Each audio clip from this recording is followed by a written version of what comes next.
Welcome to my latest case, The Secret of the Old Clock. To start, choose junior or senior detective. If you're new to it... The year, 1930. The place, the road to Titusville, where we find Nancy Drew behind the wheel of her blue roadster, pondering this question. Why did Emily Crandall, a girl whom Nancy knows only through their mutual friend Helen Corning, ask Nancy to drive all the way out to the Lilac Inn to see her? Does it have something to do with the fact that Emily's mother died barely a month earlier, leaving Emily to run the restaurant with only her guardian to help her? And more important, why, when she called, did Emily sound so desperate? The spunky teenager turns off the main road, blissfully unaware that Emily isn't all that awaits her at the end of the driveway. No, Nancy Drew is about to get her first taste of the mystery, intrigue, and adventure that are to become her destiny.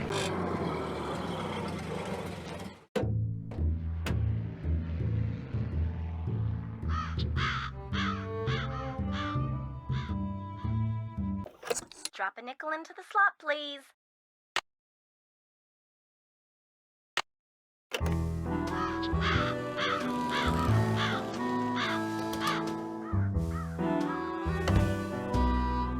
Well, hello. I'll bet my bloomers you're Nancy Drew. That's right. Are you Emily's guardian? You got it. I'm Jane Willoughby. I'm Emily's guardian, but only for the next 3 months until she turns 18. Then she's on her own. It smells like someone's been baking pies. Pies are the Lilac Inn specialty. We get orders from all over. Oh, that reminds me, your father called. You're supposed to call him. You can use the coin phone on the porch. Emily didn't say anything about you coming until just this morning. Is it okay that I'm here? Don't get me wrong, she can invite anybody here she wants. It's just that she's gotten so darn forgetful lately. Is she all right? Well, now, that's hard to say. She misses her mom, that's for sure. So do I. Gloria and me, we were best friends, you know? The two of us ran this swell little dress shop over in Capital City. But then she got hitched and I didn't. And the next thing I know, she's writing me saying it would sure take a load off her mind if I could take care of her little girl should something ever happen to her. Emily's father... Died in the war. Cantigny, I think. Anyway, I couldn't say no. I mean, what are best friends for?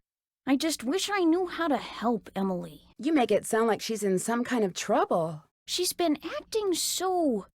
Look, go talk to her. She probably just needs to spend some time with a bearcat like you instead of some dumb Dora like me. Go on up, she's in her room. Just make like a Boy Scout and be prepared.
I need to get the bird from one side to the other.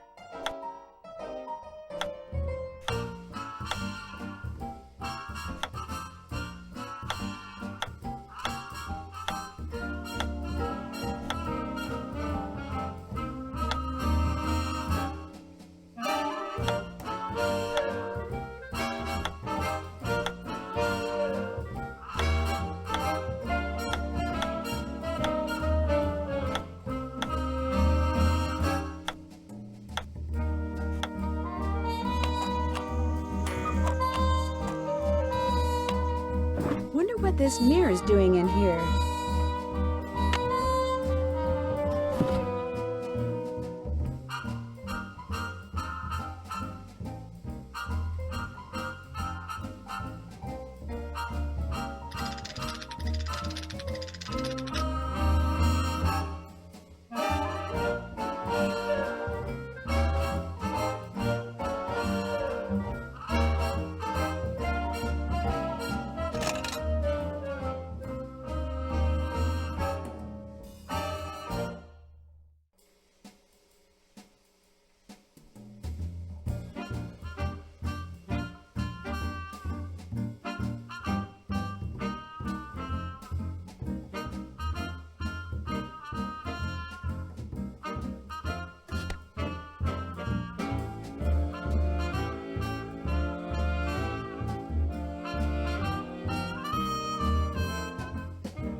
Nancy, hi. Welcome to the Lilac Inn.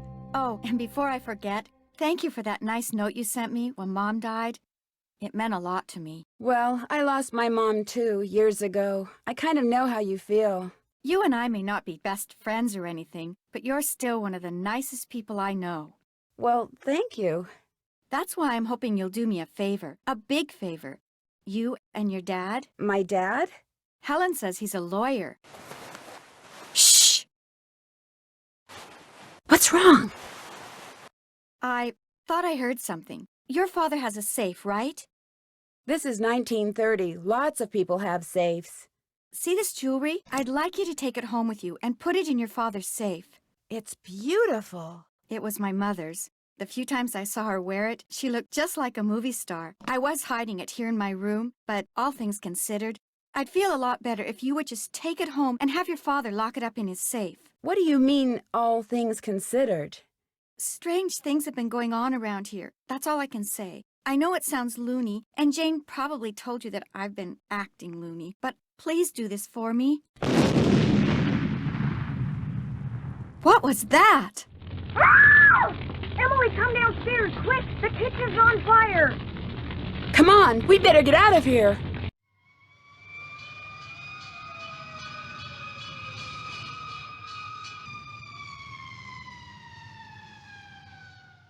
This is horrible, just horrible. The fire chief says the stove was completely destroyed and there's smoke damage everywhere. The inn will have to shut down for months, maybe even for good.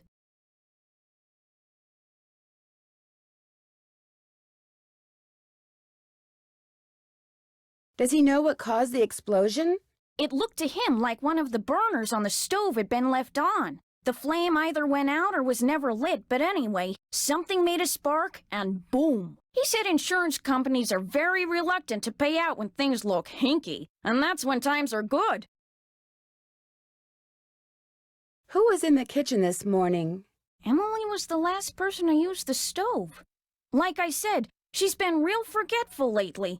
I think she's pretty upset. But it's not her fault. What with her mom passing away barely a month ago, and me showing up, this total stranger who doesn't know the first thing about kids or running a restaurant, and her trying to do everything all by herself. It's just too much, that's all. Who wouldn't go a little off their nut?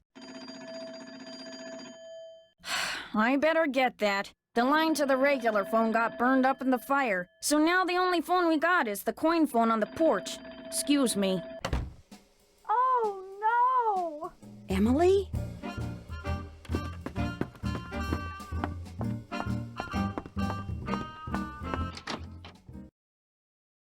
My mother's jewelry! It's gone! Someone must have stolen it while we were all downstairs. I knew something like this was going to happen. I just knew it. You mean this sort of thing has happened before? Yes. No.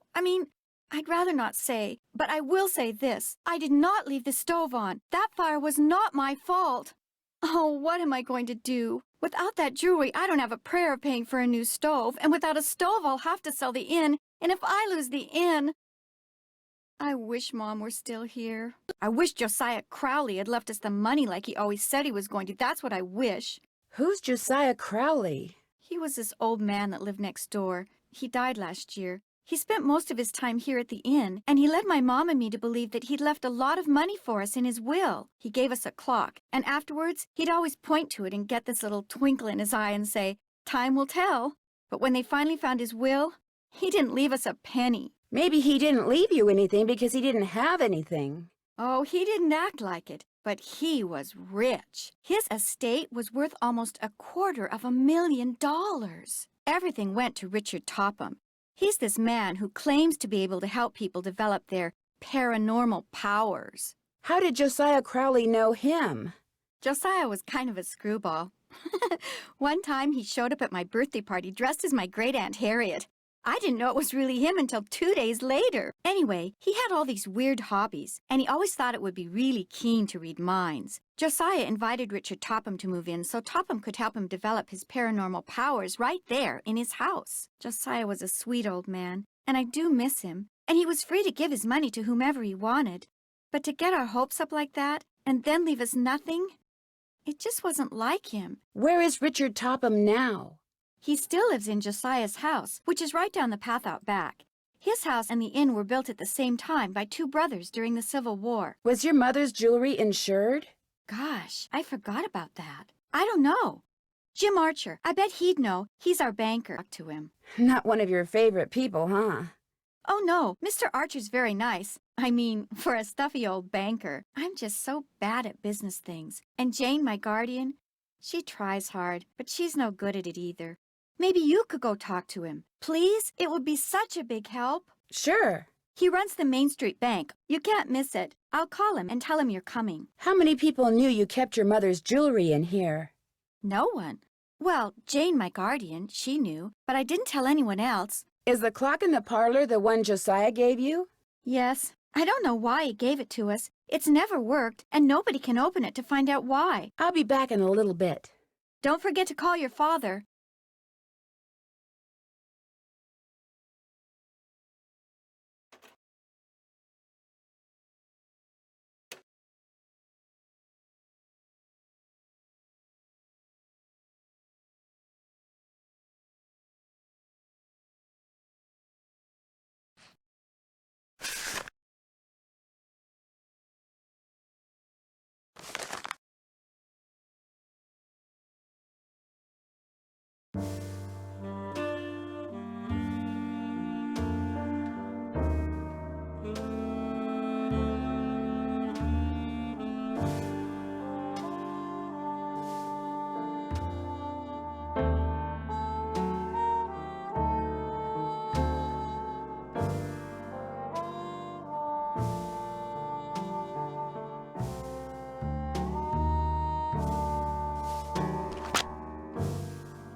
Is this your sewing machine?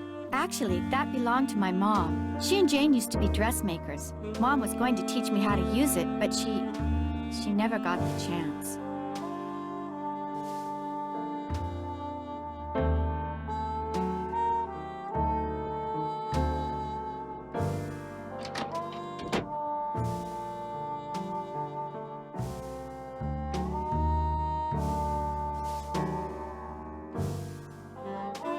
So, is Emily all right? Someone stole her mother's jewelry. What? Did you happen to see anyone go upstairs during all the commotion that the fire caused? No. You mean someone stole it while everybody was rushing around trying to put out the fire? Hypers! If you can't trust a fireman, who can you trust? Are you sure no one besides you and Emily was in the kitchen this morning? Positive. Well, I suppose someone could have snuck in the back door. Are you saying someone caused that fire on purpose? To distract us? It's possible, don't you think? But I'm the only one who knew she had that jewelry. Well, it's not quite true. When Gloria was alive, she could have told people about it, or people may have seen her wearing it. And when she died, they knew the jewelry had to be around here somewhere, right? Does anyone in particular come to mind? Sorry. It's been hard enough getting to know Emily, let alone anyone else in this backwater burg. Well, guess better go call the sheriff. Is that your car I saw when I drove up the driveway? My old rust bucket's parked out back where nobody'll see it. Be nice to buy something decent, but last time I checked, my last name was Willoughby, not Rockefeller. Where did that barred bounce game that's in the parlor come from? Do you know?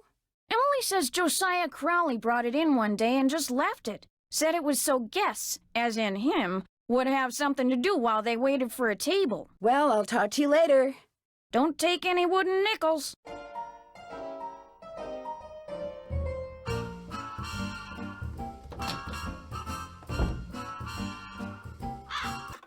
Drop a nickel into the slot, please. There we go. Now, how may I be of service? I'd like to talk to Carson Drew. His number is KL57187. Hang on a minute. Carson Drew speaking. Hi, Dad. Well, I see you got to Titusville okay. The car ran like a top. It ought to. That's a fine car. You treat it well, it'll treat you well. I was told that you wanted me to call. I need to get some documents from a colleague over there. I thought since you were in the area, you could pick them up, save him paying postage. Sure. What's the address? He said he'd just leave them for you at the telegraph office. Just drive into town and look for Tubby Telegrams. He said you can't miss it. Will do. These papers are extremely important, Nancy. I will pick them up, Dad. Good. Remember, watch your gas gauge and get gas when you're low so you don't run out. And try to avoid potholes. The more you hit, the likely it is you'll wind up with a flat. Yes, Dad. And if you do get a flat, take it off and put on your spare, and then head straight to a gas station and get it fixed. Yes, Dad. All right, lecture over. Have you found out why Miss Crandall asked you to visit? She wanted me to have you lock her mother's jewelry up in your safe. Only someone stole it before I could take it with me. Stole it? Good gosh. That was right after the stove in the kitchen exploded. The stove exploded?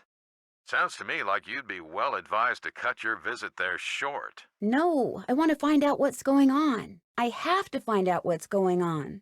You have to? Well, yeah, you know. Emily just lost her mom, and she's worried about losing the inn, and her guardian's all wet when it comes to helping out, and... And the truth is, you are so curious that you feel like you'll absolutely burst if you don't find out why all these weird things have been happening, right? Yes. Don't worry, I know the feeling. You're a chip off the old block, I'm afraid. Well, as long as you're like me in one other way, you should be fine. What way is that? Smart? Careful. If somebody says they're going to leave you something in their will and then doesn't, is there anything you can do about it? Not a thing. Whatever's in writing is the only thing that counts, unless, of course, the will was tampered with or forged, and you can prove it. If not, you're out of luck. Why do you ask? Emily's neighbor, Josiah Crowley, told her and her mom that they were going to inherit part of his estate. But when he died, his will left everything to this ESP expert named Richard Topham. That's too bad, but this Crowley fellow was free to leave whatever he wanted to whomever he wanted, I'm afraid. People do change their minds, you know. I met Emily's guardian, Jane. What does a guardian do, anyway? A guardian is pretty much a surrogate parent. Jane is legally responsible for Emily's physical and financial well-being. Jane doesn't strike me as being the parental type. In fact, I get the impression she's in way over her head. Fortunately for her, it's not forever. Most guardianships end when the ward turns 18. And then both Jane and Emily will be free to do whatever they please. If Emily sells the inn, will Jane get part of the profits? If she's Emily's guardian at the time of the sale, yes. Are you suggesting that Jane's primary motivation is greed? Good grief, where did you get such a suspicious mind? I think it was from the person who has always told me that the best way to solve a problem is to look at all the possibilities. Dad. I did say that, didn't I? Goodbye, Dad. Take care. Drop a nickel into the slot, please. There we go. Now, how may I be of service? Hi, could you please connect me with Bess Marvin at KL 54468? Just a second. Hello? Hi, Bess, it's Nancy. George, get over here. It's Nancy Drew. So how's the Lilac Inn? A little strange. Why? Because of Emily? Well, yes. Hi, Nancy. Is that you, George? Ouch, that's my foot. Well, move over. But I can't hear. You move over. Then I can't hear. Look, just hold the phone like this, okay? There. Can you hear us? I can hear you fine. It would be so nice to have two phones in this house. We don't even have a telephone at our house. So quit griping. So, Nancy, what's the scoop? Well, I talked to Emily Crandall.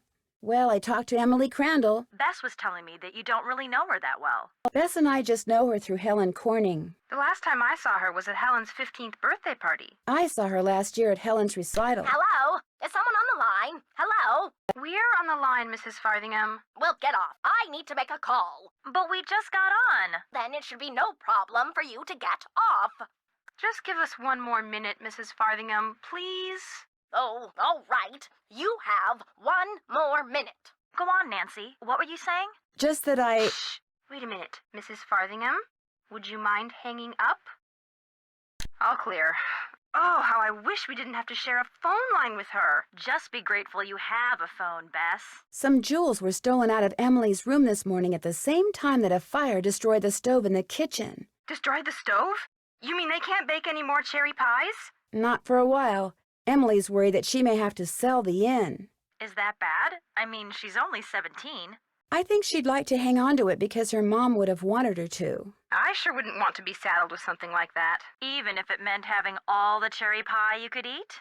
I hadn't thought of it that way. Helping run the inn is all she's ever known. Are you girls still on the line? We're not done talking yet. Well, I've been patient long enough. You girls get off right now. But we... Right now, or the next call I make will be to your father. We gotta go, Nancy. That's all right. I'll call you later. And I'll thank you not to listen in. Oh, don't worry, Mrs. Farthingham. Only nosy busybodies listen in on other people's phone calls. Yes, well, hang up and be quick about it. Bye, Nancy. Talk to you soon.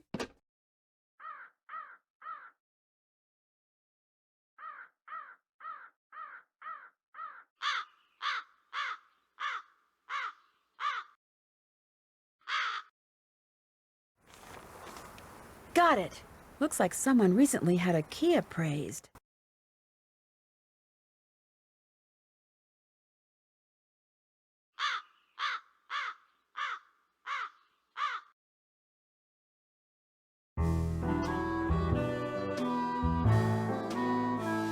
Oh, a miniature golf course. Swell!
Interesting.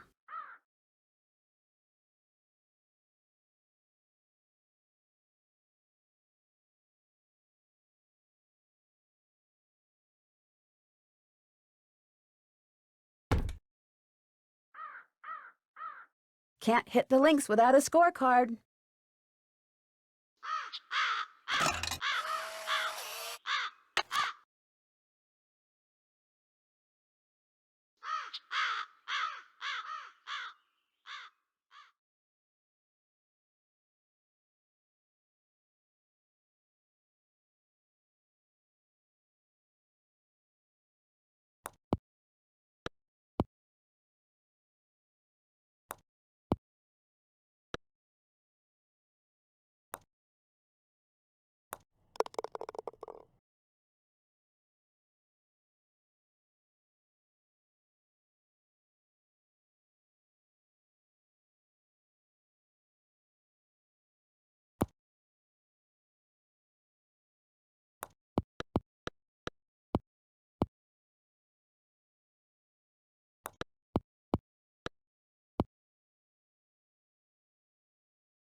I hit it too hard.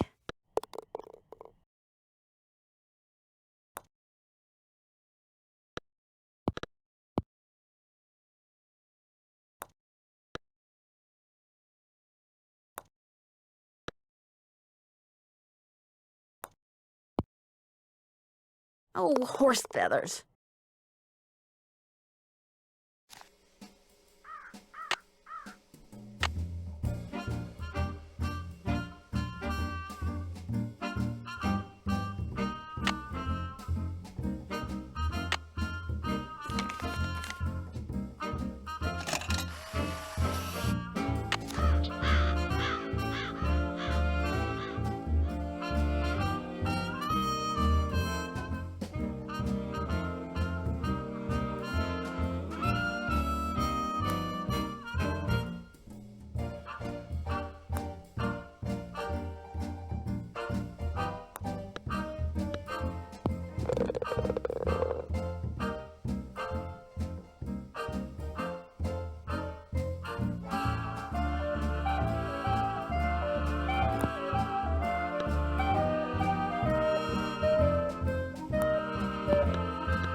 Hooray!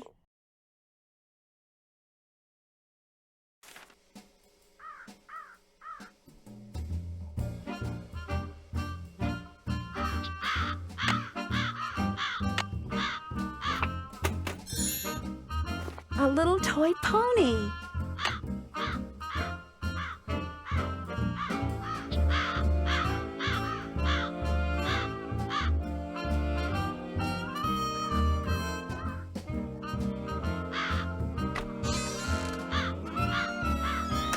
Over here, Miss Drew. Find the toy mouse and give it to Yuri, would you please? Otherwise, he'll just keep meowing. He hates strangers.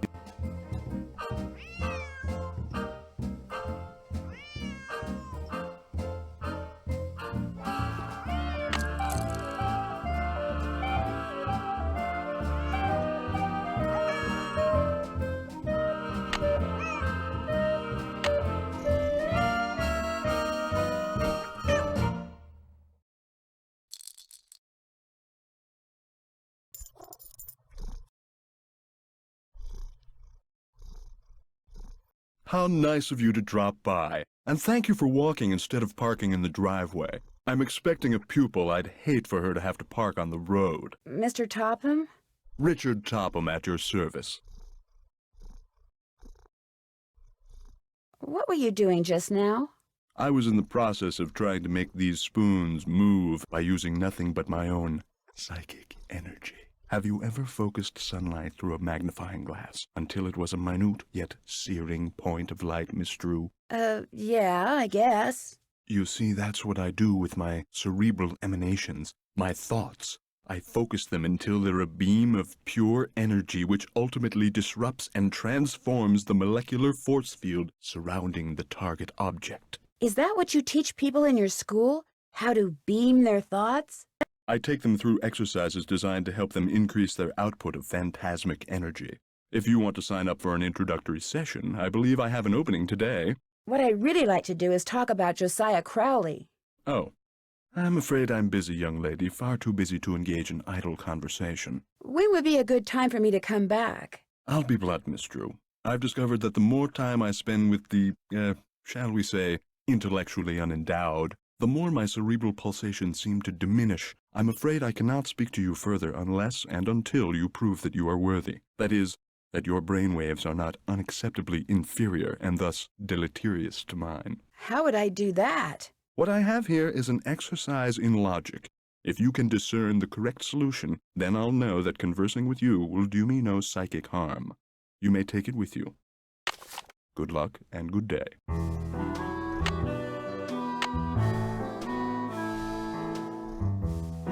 That looks right.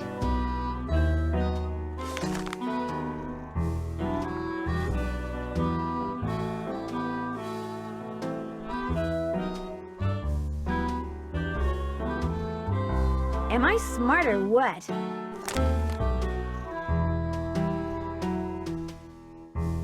I'm getting there.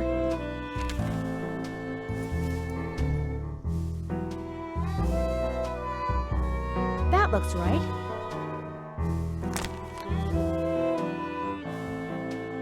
Am I smart or what? Am I to assume that you have the correct solution to that logic problem? I think I do. Let's have a look. Why, you appear to have indeed found the solution. Well, since you've proved yourself to be intellectually above average, which means talking to you should do me no harm, what would you like to talk about? Just what does the word paranormal mean, anyway?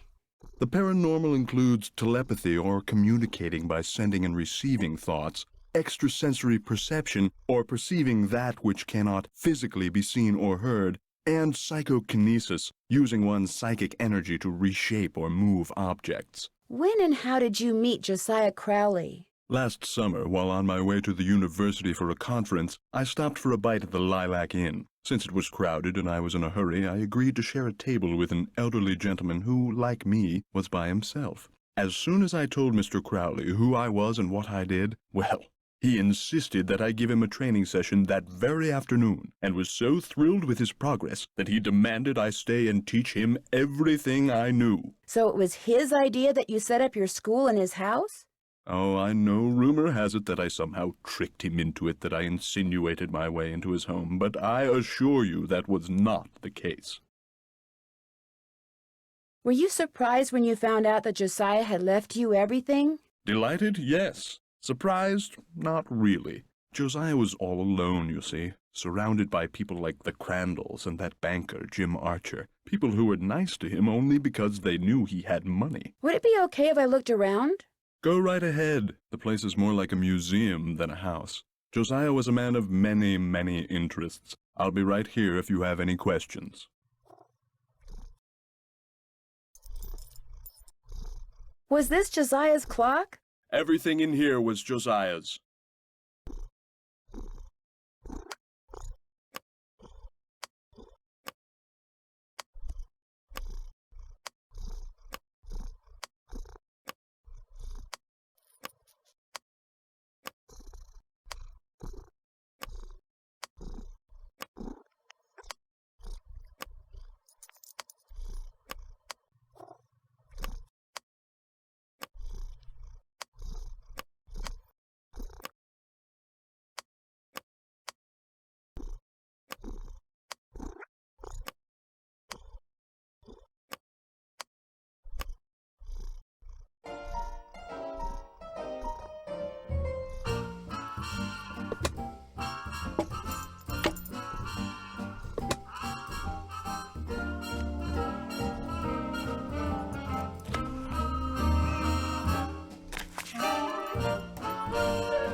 As you'll soon realize, Josiah's mental faculties were starting to go, I'm afraid. He tended to ramble. Very little of what he wrote in there makes sense. What are you when you win, barred bounce? What poet is the cat's meow?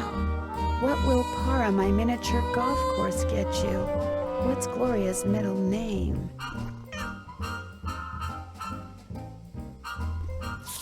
Becoder is in the rivet. 2 to the right.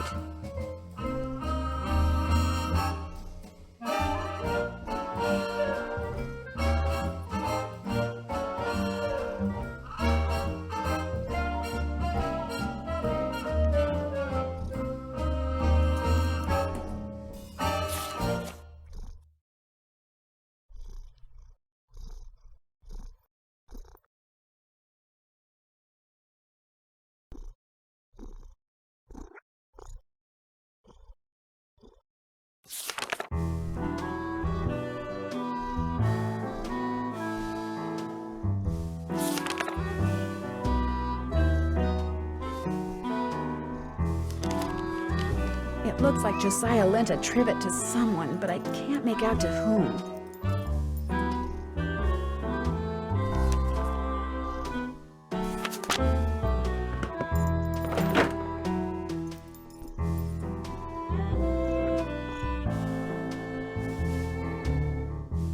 That room is off limits, I'm afraid.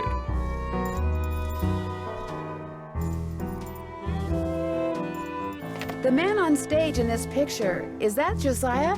Yes, that's from a production of A Midsummer Night's Dream that he directed and starred in. It closed after 2 nights, but he didn't care. He loved that play.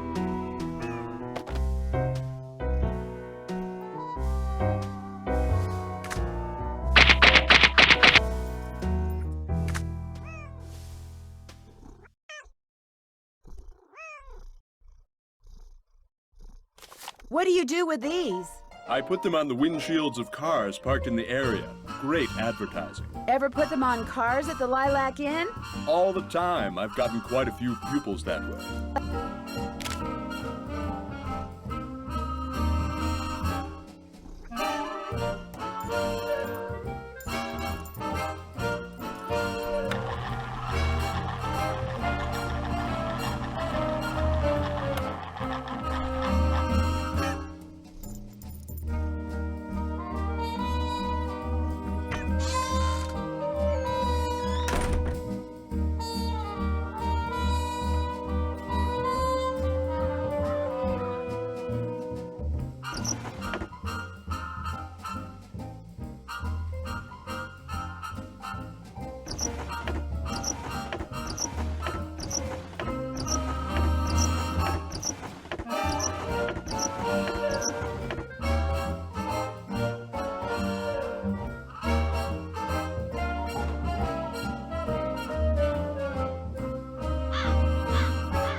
What's cooking? Have you met Richard Topham? Yeah, I've had the displeasure of meeting that quack. You don't think he can help people develop their psychic powers? The only thing he's good at is separating little old ladies and dim-witted rubes from their hard-earned cash. In fact, he came over while they were putting out the fire today. Asked me who you were, and I was so frazzled at the time, I told him. I don't usually give that crackpot the time of day. Does everybody around here feel that way about him? Not everybody. Like that circus fella said, there's a sucker born every minute. Me?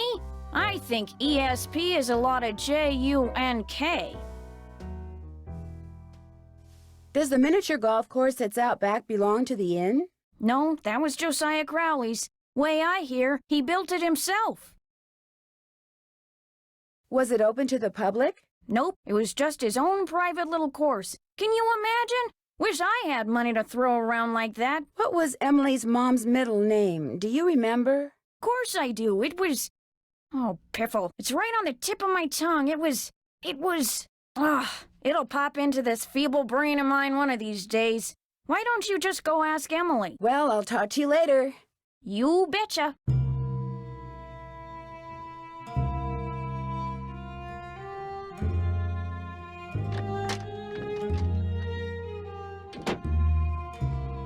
Hi, Nancy. What was your mother's middle name? Lois. Why? Oh, just curious. I'll be back in a little bit. You're the best.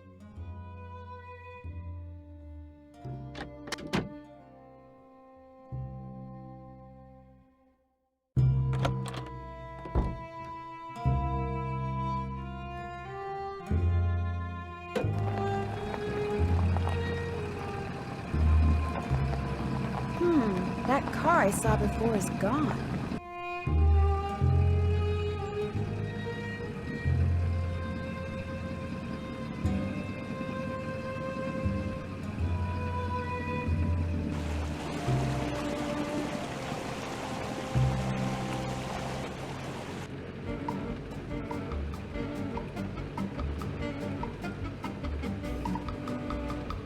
Hello, are you Mr. Waddell? So what if I am? I found this receipt, and I just wondered what you could tell me about it. Let me see that. One key, determine resale value, item 493.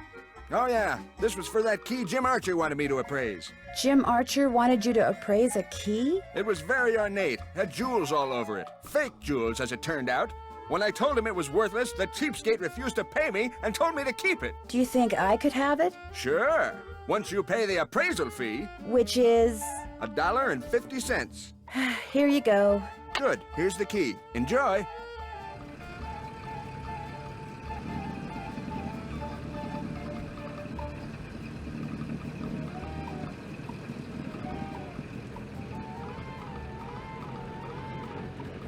Hello, I'm looking for Jim Archer. Right through that door. Hello, are you Nancy Drew? Yes, are you Mr. Archer? Yes, ma'am. Jim Archer. I'm founder, president, manager, and just about everything else you can name when it comes to this fine enterprise. Did Emily tell you why I'm here? She just said you were coming and that she'd appreciate it if I would talk to you. Terrible thing, losing her mother like that, then being saddled with that restaurant, especially now. What do you mean? Ever since the stock market crashed, one business after another has closed, including banks. President Hoover keeps saying that a recovery is just around the corner, but you have to wonder. Some people say we're headed for a depression. Well, that kind of pessimism is not only misguided, it's pointless. Thinking ahead and taking action, that's what we businessmen should be doing right now. And I'm happy to report that we're doing just fine, thank you. Excuse me. Main Street Bank, Jim Archer speaking. No, I don't. I'm sorry, but... Yes, I know, but... All right, then just bring it by.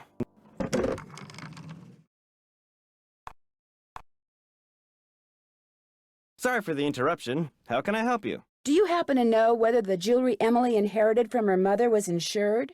Well, I know for a fact that it was not. Why? Because someone snuck into the inn today and stole it. Oh, no.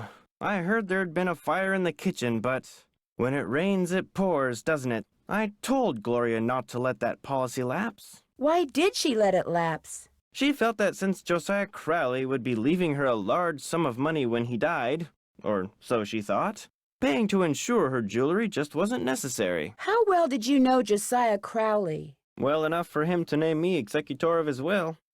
An executor is the person who makes sure the terms of a will are carried out. Why do you think he wound up leaving Gloria nothing? I have no idea. Truth be told, he'd given me the impression that I would be well taken care of when he passed on too. But when I finally read his will, it all went to Topham. Where did Josiah keep his will? He'd hidden it in a chest of drawers in his house. It took me months to find it. When he named me executor, he said he'd tell me where it was hidden when the time was right, whatever that meant. How did Josiah die? He was sitting in the public library reading when apparently his heart just decided it was time to stop. What was he reading? His favorite book, The Make-Up Secrets of Lon Chaney. The will you found in Josiah's house. Is it possible that Josiah didn't really write it?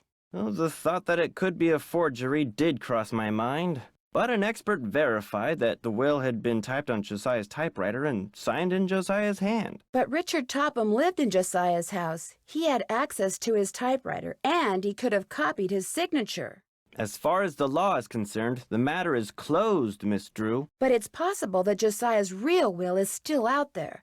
Are you sure he never gave you any clue as to where he'd hidden his will? Whenever I asked him, he said he'd tell me when the time is right. Although, he got a safe deposit box here about 3 years ago. Has it been opened? Topham has tried to claim its contents, but he can't find the key. If Topham can't find the key, maybe it's because it wasn't in Josiah's house. Now, Miss Drew, I wouldn't go jumping to any conclusions. How well do you know Jane Willoughby? You know, Emily's guardian? Not well at all. Met her once or twice. Seemed a little flighty. What was Emily's mom like? Had a good head on her shoulders. Friendly, too. Having a big slice of blueberry pie at the Lilacan was always a real treat. It'd be nice if family could carry on the tradition, but times are just too tough. If she's smart, she'll sell before the bills start piling up. What's your opinion of Richard Topham? Interesting gentleman who's in an interesting line of work. Does he do business here? Yes, he does. Have you ever attended one of his training sessions? No, but that doesn't necessarily mean that I think he's a fraud. He makes a living doing whatever it is he does, so obviously someone thinks he's the real deal. I guess I'll be going. Give my best to Emily. Is this your car? Yes, it is. Bought and paid for.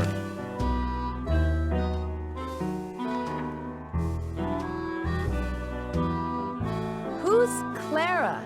Clara Pickford is this lonely old woman who comes in here every once in a while. Took a shine to me for some reason. Insisted on giving me that picture. Don't you ever use this typewriter? That used to be Josiah Crowley's. It was the only thing he left me in his will. Naturally, it doesn't work. The key's always jammed. October 9, 1929. Dear Mrs. Sheldon, here is the trivet I said you could borrow for your party at Twin Elms. Please take care of it because I will want it back someday. Your friend, Josiah C. I wonder if Josiah ever got his trivet back.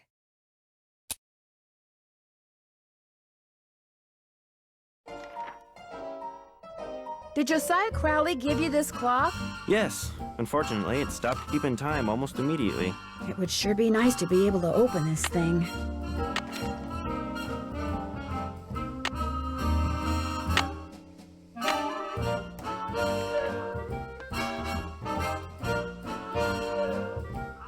Before I fool around with this, I should make sure it's okay with Mr. Archer.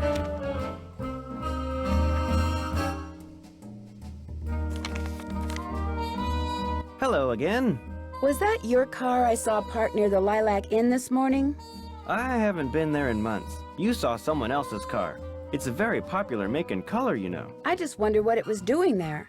Probably just someone sneaking onto that miniature golf course that Josiah built back there. Or bootleggers. I hear they frequent that area too. The key that you had Mr. Waddell appraise, could that be the key to the clock that Josiah Crowley gave you? It might have been, I suppose. You know about that? I found the receipt on the path to Richard Topham's house. Really? I thought I'd thrown it out. You see, when he told me the key was worthless, I lost all interest in it. So, it would be all right if I kept the key for myself? I have no use for it. In fact, if you want that old clock, you can have it too. I guess I'll be going. Goodbye now.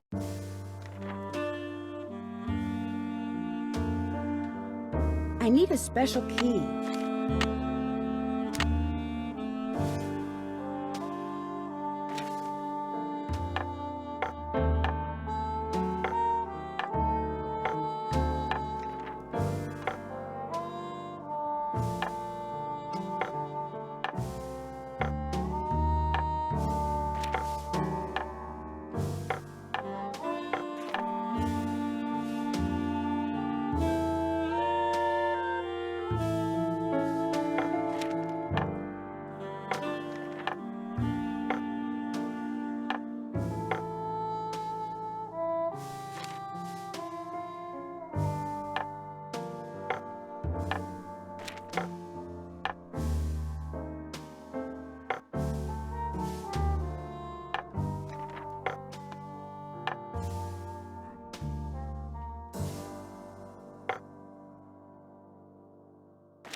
Something I can do for you? Well, my name's Nancy Drew, and my father said Say no that... more. You're here to pick up some papers. They're in that envelope. Thank you. You're welcome.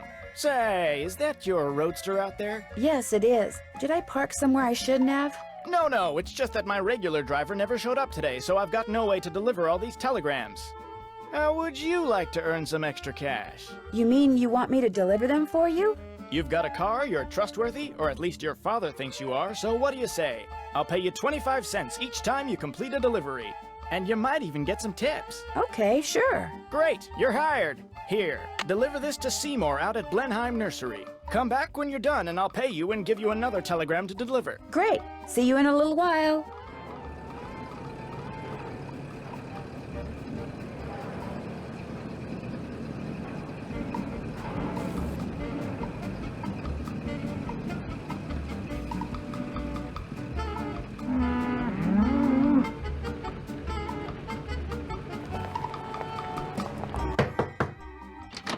Mrs. Sheldon? Yes? My name's Nancy Drew. I'm a friend of Emily Crandall's. Get on with it, dear. I was wondering, would it be possible for me to see the trivet you borrowed from Josiah Crowley? You may not only see it, you may have it.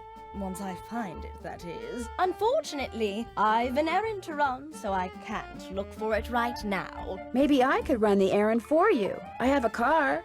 So I see. A rather expensive car at that. Very well, Miss Drew. Go fetch my bridge cards from Miss Drakowski, and upon your return I shall present you with that trivet. Who's Miss Drakowski? The local telephone operator. You can find her at her house, or Titusville Telco, as she insists on calling it. The switchboard is in her parlor. As you can imagine, she never entertains. I, on the other hand, am expecting company within the hour, so do hurry.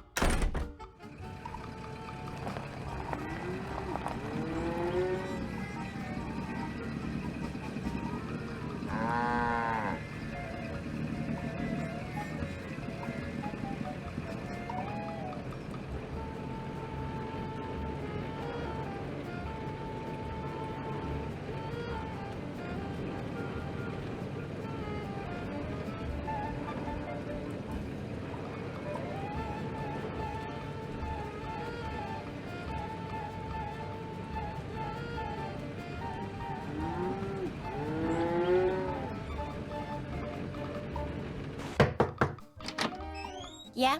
Are you Miss Drakowski? Yeah, and you are? Nancy Drew.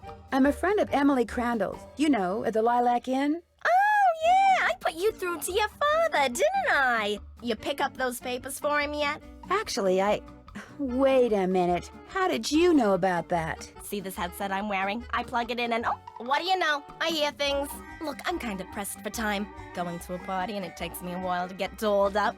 What do you need? Mrs. Sheldon asked me to pick up her bridge cards from you. Tell you what, I'll get you those cards if you drive that fancy car of yours over to the orphanage and pick up some raffle tickets from Mrs. O'Shea. I should be able to unload a ton of them tonight. I'd be happy to. Good, I gotta go. Yeah, I'm coming.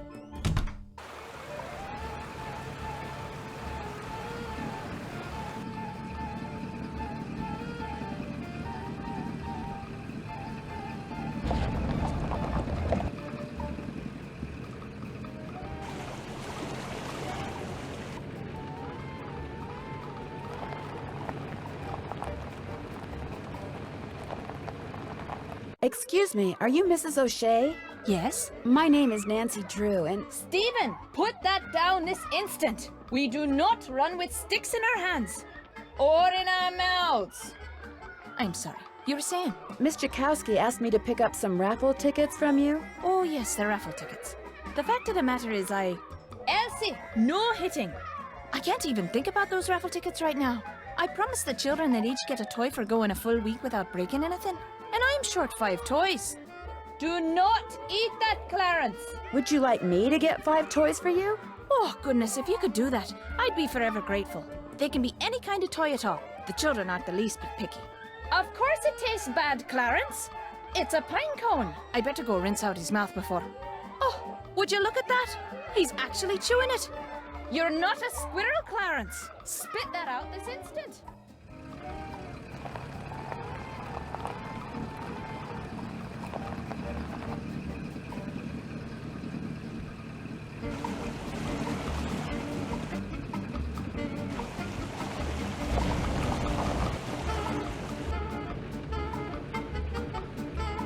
Hello, I've got a telegram for Seymour. Just leave it on the desk there.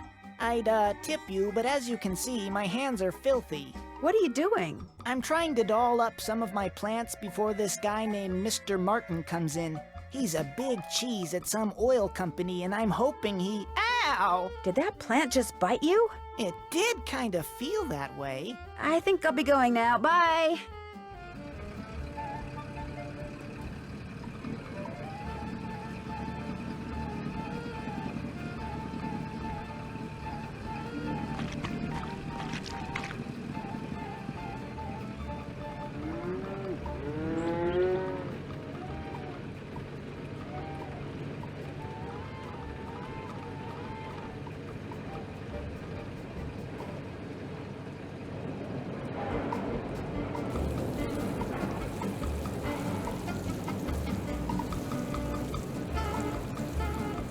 Did you deliver that telegram? I sure did. Good for you. Here's your money. And here's your next telegram. Take this to Counselor Alice out at Camp Avondale. Keep up the good work.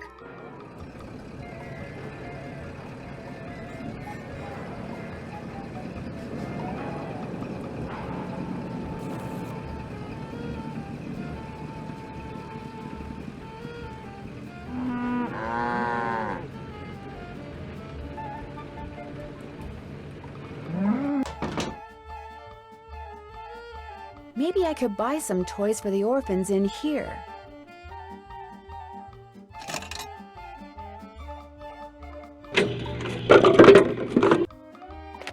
Two toys down, 3 to go.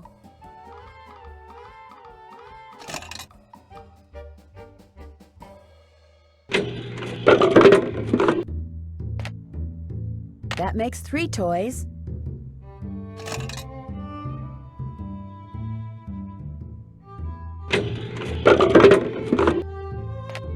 Four toys. I just need 1 more.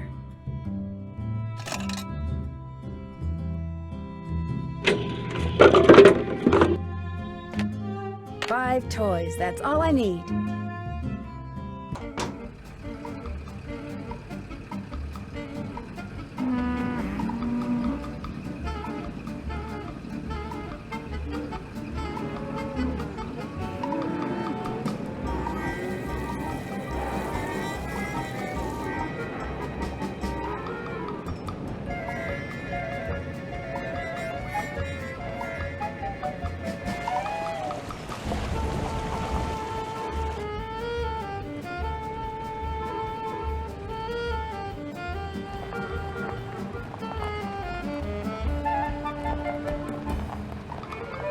Do you have 5 toys for me? I certainly do. Oh, that's wonderful. You're such a saint, you hear me? A saint. I'd better get these inside before the children see them. Thank you so much. Mrs. O'Shea, the raffle tickets? Oh, the raffle tickets? I don't have them, dear. You'll have to pick them up from Phelps' print shop. Then just take them straight to Mr. Kowski. We don't pull hair, Ralphie. Especially when we have jelly on our hands. Phelps print shop. Wonderful.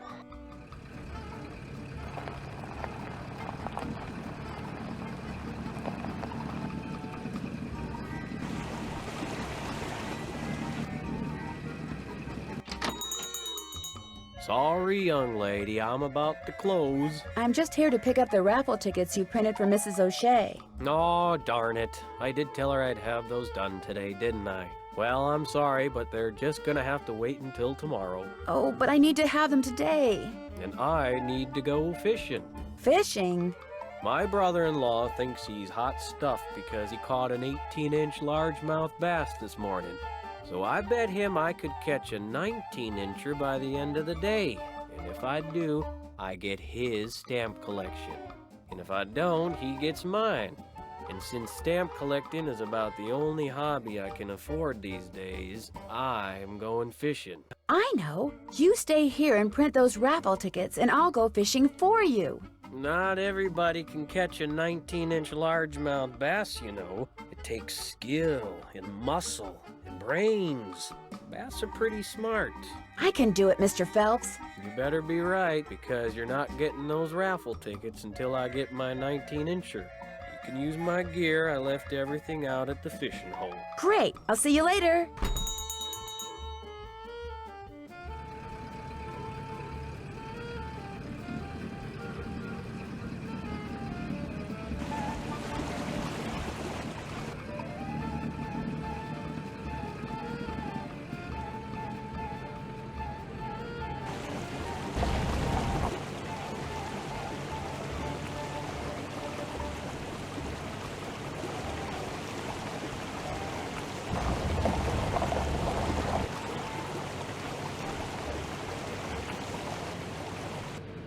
Hi, I've got a telegram for a counselor here named Alice. That's me. Hang on. Oh, go dry up, Jason! What a jokester. Anyway, thanks. I'm afraid I don't have any money to tip you. That's okay. Have a swell day.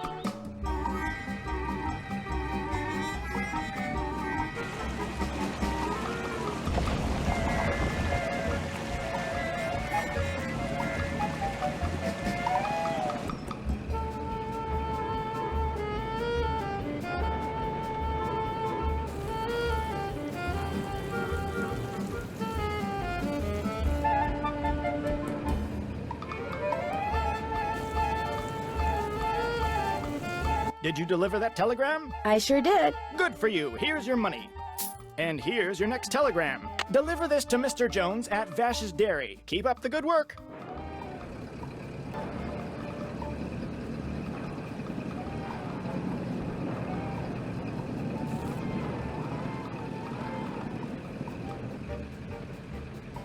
Welcome to Zippy's, where zipless service is zippily zapped and zippy service is the zippiest. Fill her up? Just 25 cents worth, please.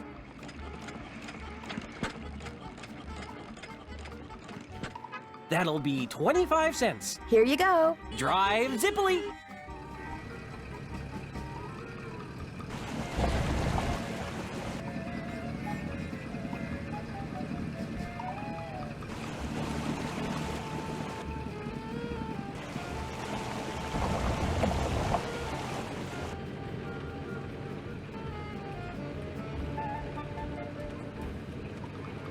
Hello, I've got a telegram here for Audrey. I'll see that she gets it. Just leave it on the desk.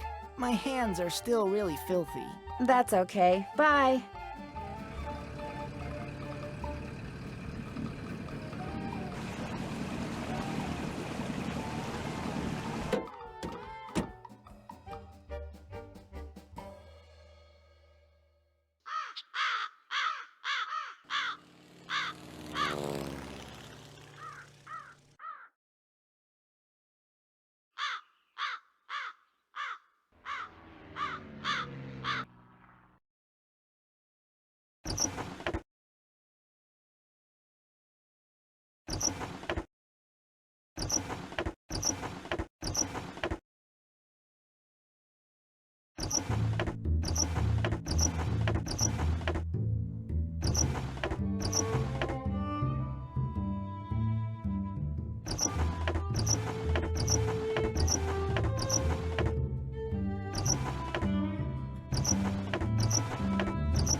Something about this clock reminds me of the poem I saw at the mini golf course.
I wonder what goes here.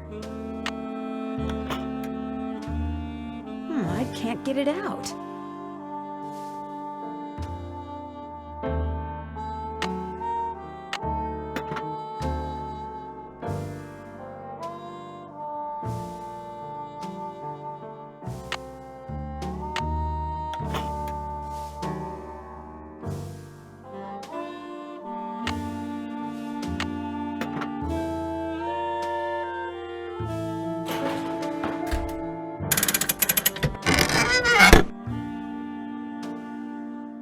Something tells me I need to adjust the mirrors so that the light bounces off of them and onto that radiometer.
Maybe I should ask Richard Topham if this crystal ever got delivered. That won't work.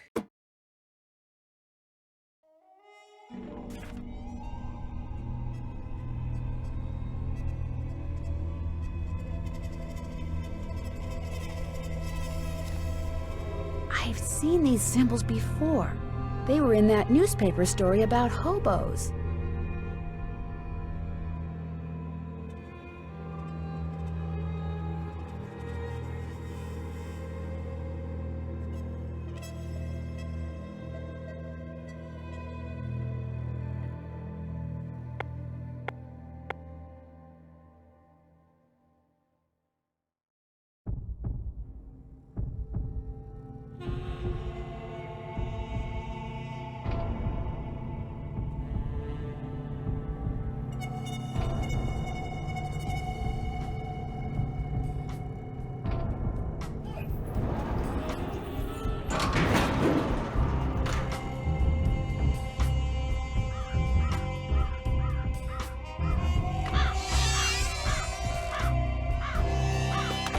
Hello, Miss Drew. Hello, Mr. Topham. Now what? Do you by any chance know who Marcel is? Marcel was what Josiah called his favorite hat. His hat? The man named his hat? He loved that hat, so to him, naming it made perfect sense. Do you still have Marcel? No, as a matter of fact, I gave that hat to Gloria Crandall. She said she was fond of the old fellow and wanted something to remember him by, although I suspect the real reason she wanted that hat was to see if he'd stashed any money in it. Josiah ordered something from the Krollmeister Crystal Company just before he passed away. Do you know if it ever arrived? You must be talking about that chunk of quartz that came last winter. I still have it right here. Why?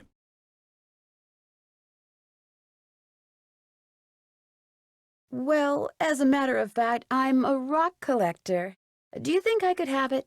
Perhaps we can work something out. You see, amazing as this is going to sound, I am able to project my thoughts into another person's brain. Really? The only problem is, not everyone has the intellectual capacity to receive my thoughts. But since you have already demonstrated a high level of intelligence, yes, you may very well be the ideal subject. Me? Really? You are going to help me prove that I am telepathic. Here's what we're going to do. I'm going to shuffle a deck which contains 5 sets of these cards. Then I'm going to turn my back, draw a card, look at it, and start transmitting my thoughts. When you receive my thoughts, you will identify the card I'm looking at. Once you correctly identify 5 cards in a row, I'll give you that piece of quartz. But what if I can't do it? Just stay focused on the cards and my superior brain power will do the rest. Very well, let's begin. What card am I holding? This one. Incorrect. You must focus. Here's another. Which card am I thinking of? This one. Wrong. Here's another. What card am I concentrating on? I think it's this one. Incorrect. You must focus. Here's another. This is which card? This one? That's not right. Here's another. What card is this? This one? Wrong. Well, you failed to correctly identify 5 in a row. Shall we continue? You bet. Ready when you are. Very well. Let's begin. What card am I thinking about?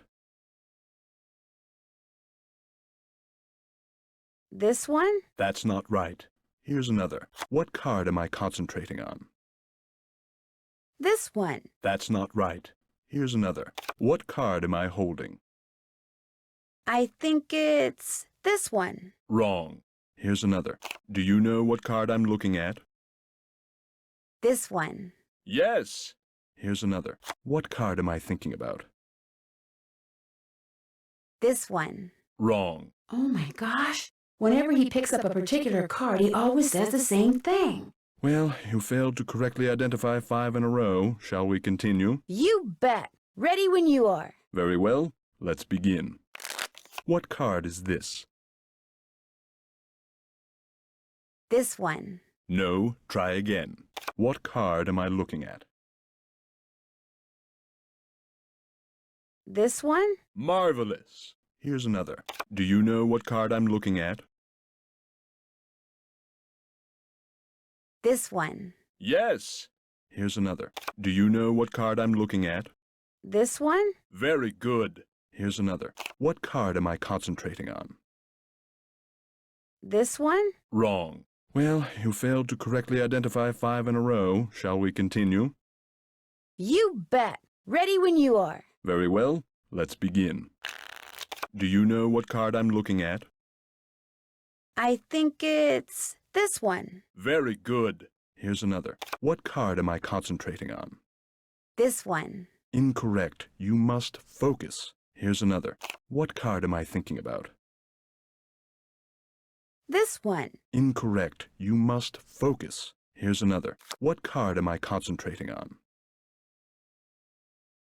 I think it's this one. Excellent. Here's another. This is which card?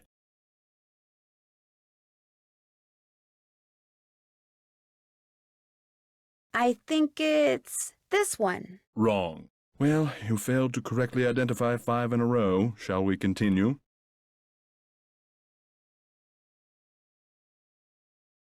You bet. Ready when you are. Very well. Let's begin. What card is this? This one. Incorrect. You must focus. Here's another. Which card am I thinking of?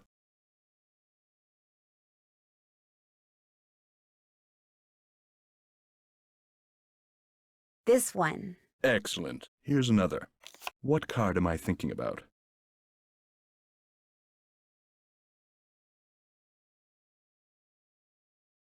I think it's this one. Incorrect. You must focus. Here's another. What card am I holding? This one. Very good. Here's another. Can you tell me what card this is? This one? Wrong. I wonder, could he be telling me what card he's picking up by which question he asks me? Well, you failed to correctly identify 5 in a row. Shall we continue? You bet. Ready when you are. Very well. Let's begin. Which card am I thinking of? This one. Excellent. Here's another. What card am I thinking about?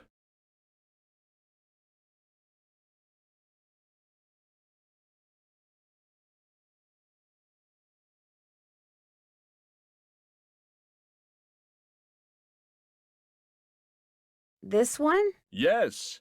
Here's another. Tell me, what card is this?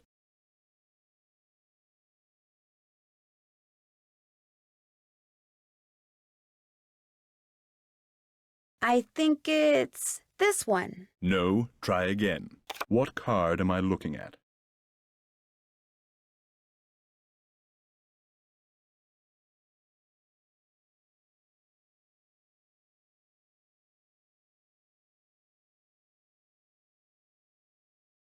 I think it's this one. Excellent. Here's another. Which card am I thinking of?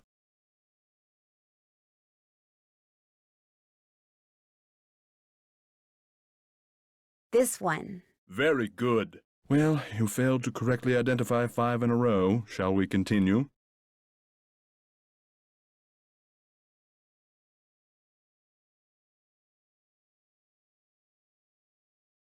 You bet. Ready when you are. Very well. Let's begin. What card am I thinking about?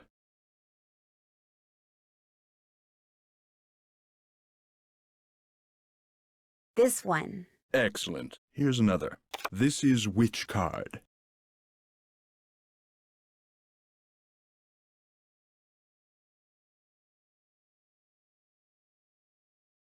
This one? Wonderful. Here's another. Do you know what card I'm looking at?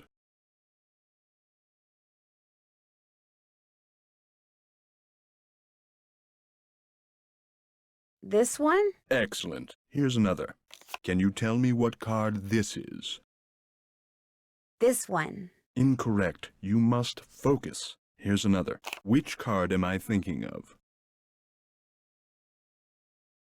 This one. Very good. Well, you failed to correctly identify 5 in a row. Shall we continue? You bet. Ready when you are. Very well. Let's begin. What card am I thinking about?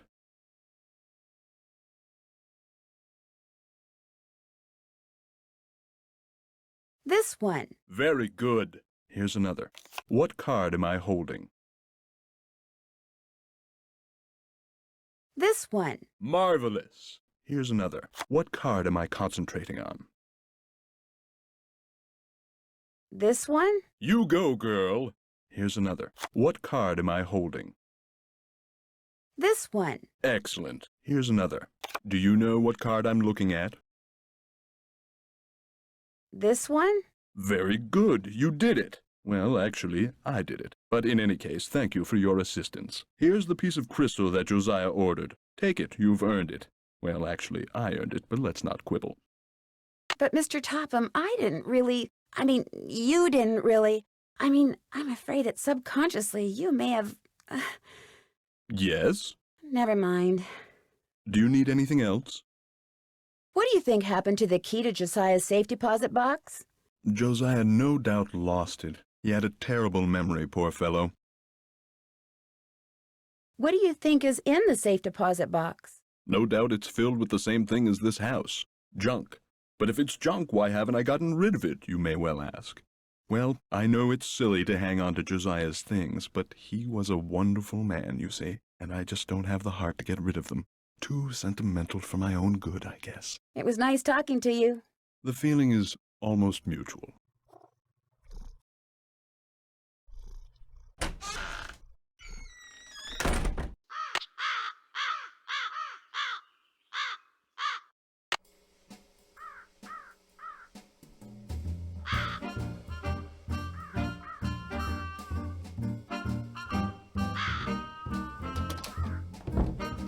Oh, Nancy, I'm afraid there's been more trouble. Trouble? It's Emily. Oh, this is silly. I'm her guardian. I should just make her sell this place. She's only 17, for Pete's sakes. She should be out meeting boys and going to parties, not trying to run a business. Miss Willoughby, what happened? Just go ask her, and make her tell you everything.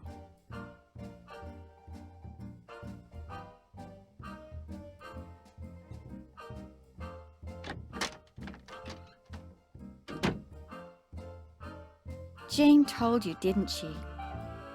What happened? That picture on the wall over there, I saw it move. I was just sitting here and it moved all by itself. I saw it move, I really did. Last week, a book fell off the shelf for no reason. And before that, I heard these weird noises. And almost every day I hear a voice, like a whisper, coming out of nowhere. Jane thinks it's nerves, but I don't want to talk about this. Did you see Jim Archer? I'm afraid I don't have very good news. The jewelry wasn't insured? Your mom dropped the insurance in order to save money for... Shh! Did you hear that? Hear what? Shh! Nothing. I'm going to have to sell the inn, aren't I? You know, it's possible, just possible, that the will that was found was not the will Josiah wrote. You mean he may have left us money after all? No, that's wishful thinking. And I refuse to get my hopes up again because they'll probably just get dashed again. Listen, I feel bad enough that you drove all the way out here for nothing. Maybe you should just go home. Would you mind if I stayed for a while? No, but I really don't feel like being sociable right now. There's nothing for you to do. I'd like to see if Josiah hid a second will somewhere. What are you? Some kind of Sam Spade? Well, just because I've never solved a mystery before doesn't mean I can't. Anyway, there's no harm in trying, right? Who knows? I might turn out to be good at it. Be my guest. Did Josiah ever say anything about hiding his will somewhere? No, but he was always hiding stuff. I know because he was always writing reminders to himself about how to find it. But whenever the subject of his will came up, he'd just say he was happy knowing we were going to be happy when he passed on. Time will tell. That's all he'd say. Do you have any idea where Josiah may have hidden a safe deposit box key? He could have hidden it anywhere. He always said his favorite hiding place was right under people's noses. Would you happen to know where your mother put Josiah's favorite hat? Look in the drawer right below me. That's where all Mom's mementos are. I'll be back in a little bit. Thanks again, Nancy.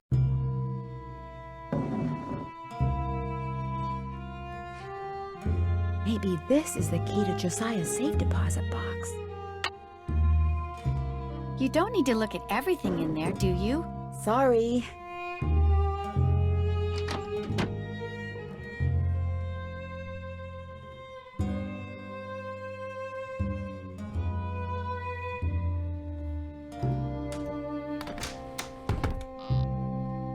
Looks like this lever opens the couch.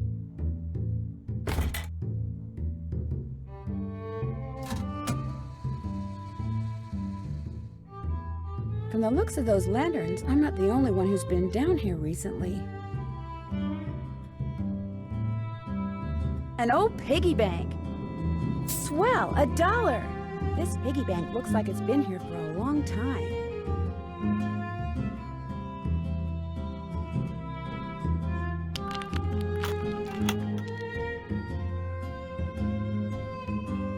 I wonder if those tiles are supposed to make a picture.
I feel like someone's watching me.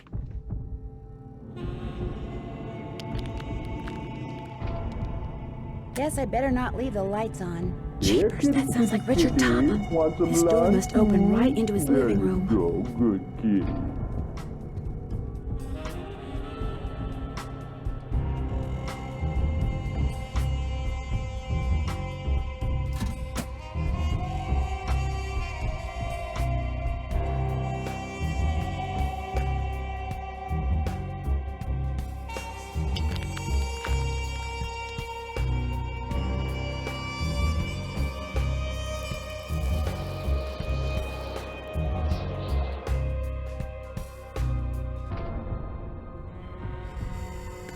Guess I better not leave the lights on.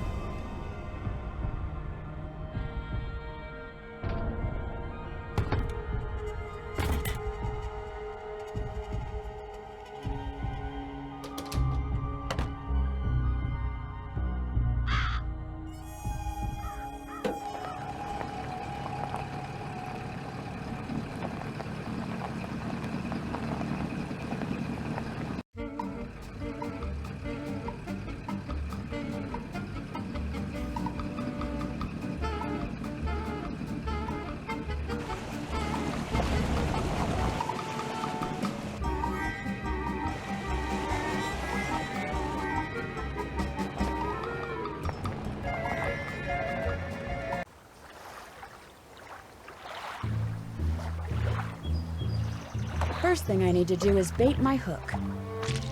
Yuck.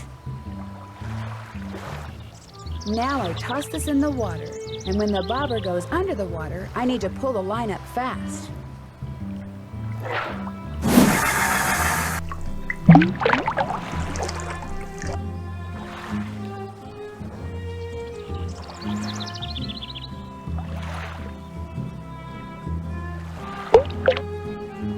Rats, I was too slow. It got away.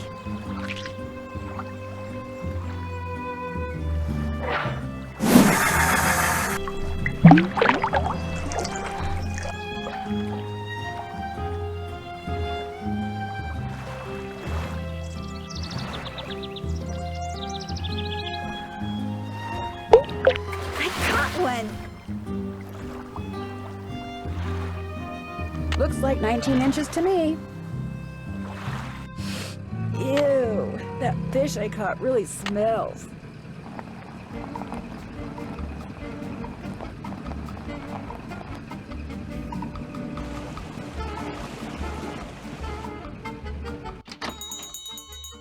Let's see what you got in there. How about that? You did it. Here, let me take it from you. Please do. I think it's starting to get a little ripe. Just rest yourself a minute while I get those raffle tickets. There you go. 10 dozen tickets to the annual Orphans Benefit. Now, if you'll excuse me, I have to go make a telephone call. To your brother-in-law? Yeah, the one who used to collect stamps. Bye.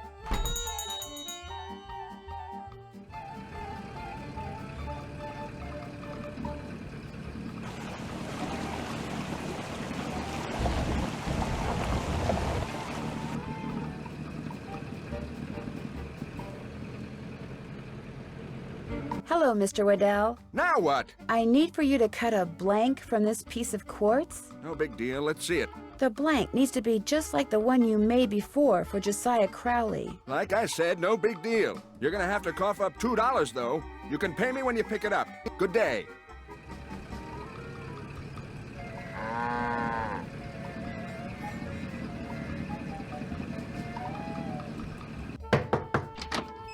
Hi, you got those raffle tickets for me? I sure do. Great. And here are Mrs. Sheldon's bridge cards. One of the gals spilled Moxie all over them, but I cleaned them up real good, so let's not tell Mrs. Sheldon, okay? Okay. Thanks for your help, Miss Jakowski. Thanks for your help. Bye now.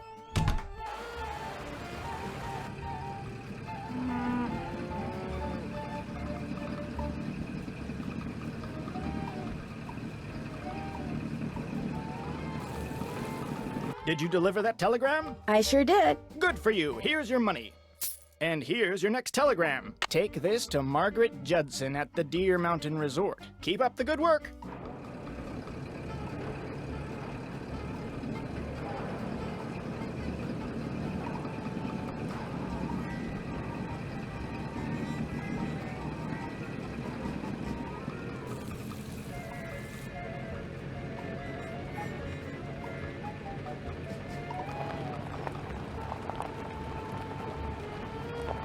Hello, I have a telegram here for Margaret Judson. She'll be delighted, I'm sure. I'll take it to her. Thank you. Bye.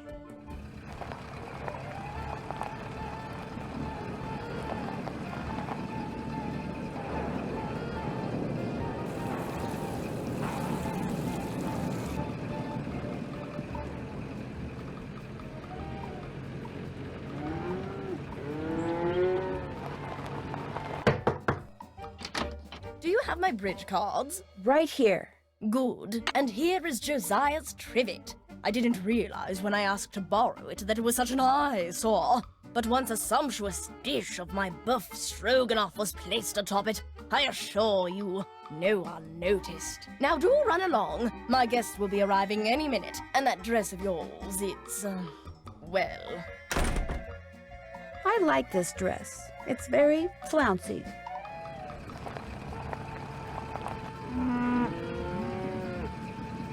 I've only got half a tank of gas left. I should gas up before I forget.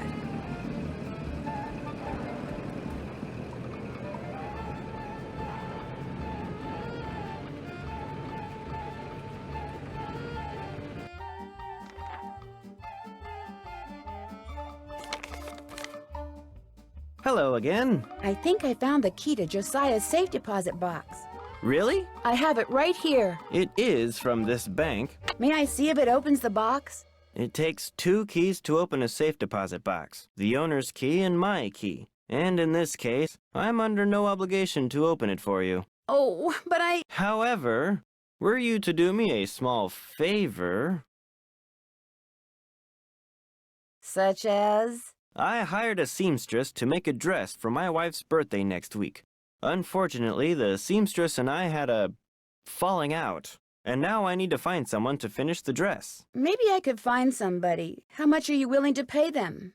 Oh, the fact of the matter is, the dressmaker quit because I couldn't pay her. I misled you before. Business is not fine. This bank is on the brink of ruin. Oh, I'm sorry to hear that, Mr. Archer.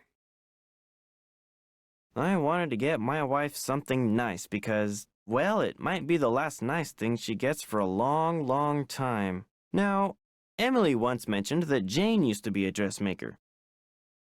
How much more has to be done on the dress?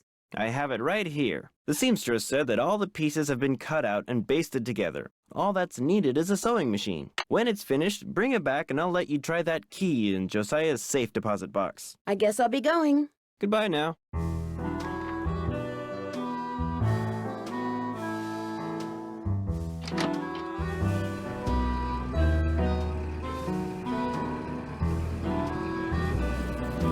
Did you deliver that telegram? I sure did. Good for you. Here's your money.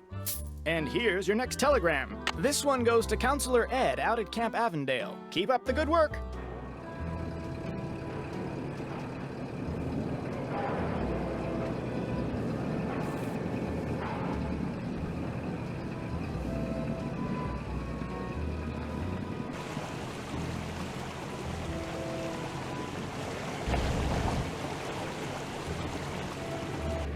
Hi, Alice. Is Counselor Ed around? He has a telegram. I think he's down at the swim dock. I'll take it to him. Thank you. Bye.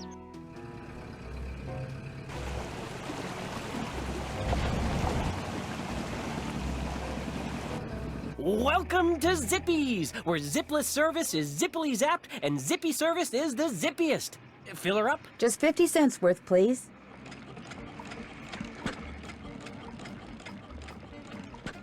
That'll be 50 cents. Here you go. Drive zippily.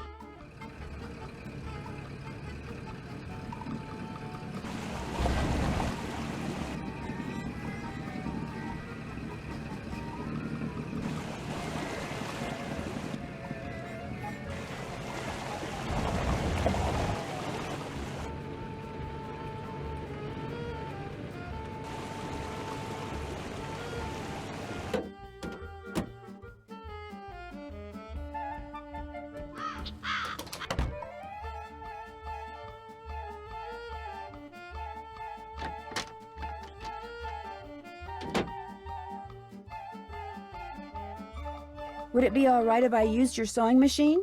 Go right ahead, but remember, you're on your own. There's no needle. It's probably in the box with the rest of Mom's sewing stuff. Ask Jane if she knows where it is.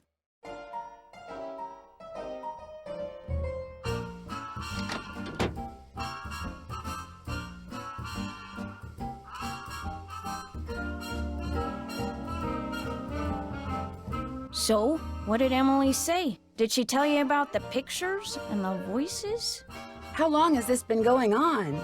For about 2 weeks, I guess. You know what? I'll bet it's me. I'll bet it finally hit Emily that I'm just not Gloria and I never will be, and that running this place is always gonna be all up to her. And it was just more than her poor mind could bear. What did the sheriff say when you called him about the stolen jewels?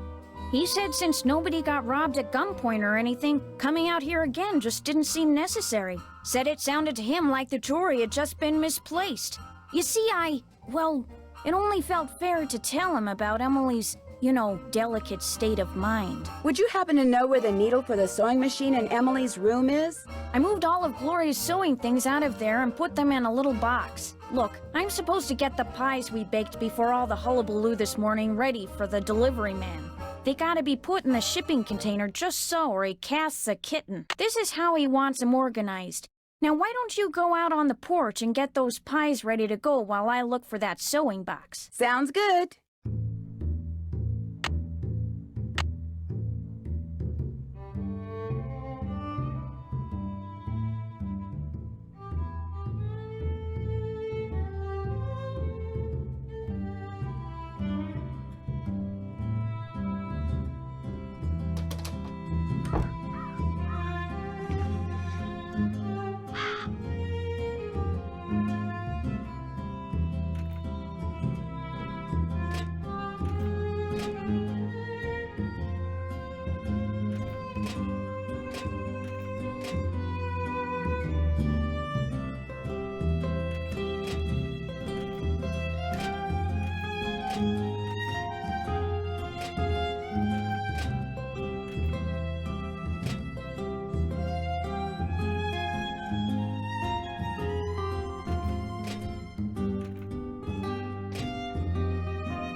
There, that should do it.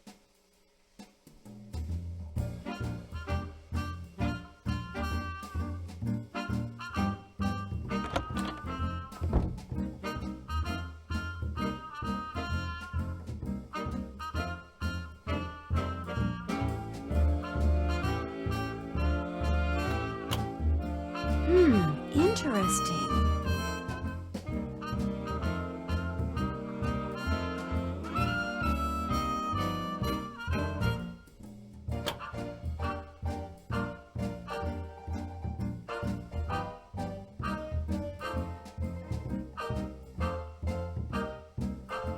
I'll bet those are the two brothers that built the inn and Josiah's house.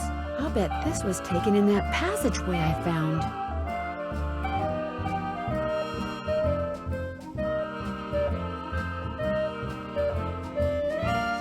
There's something written on the back.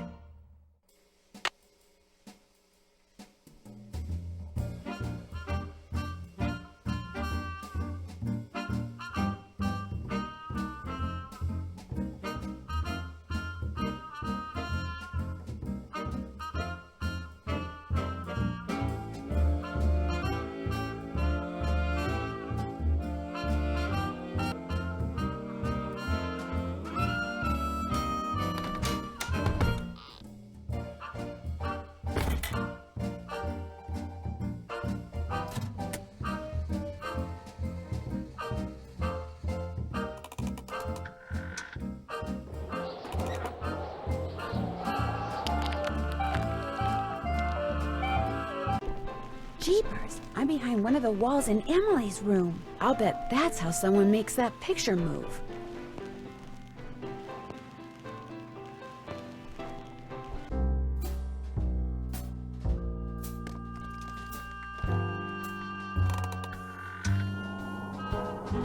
I should ask Jane about the photo I found that allowed me to find that staircase that goes behind Emily's room.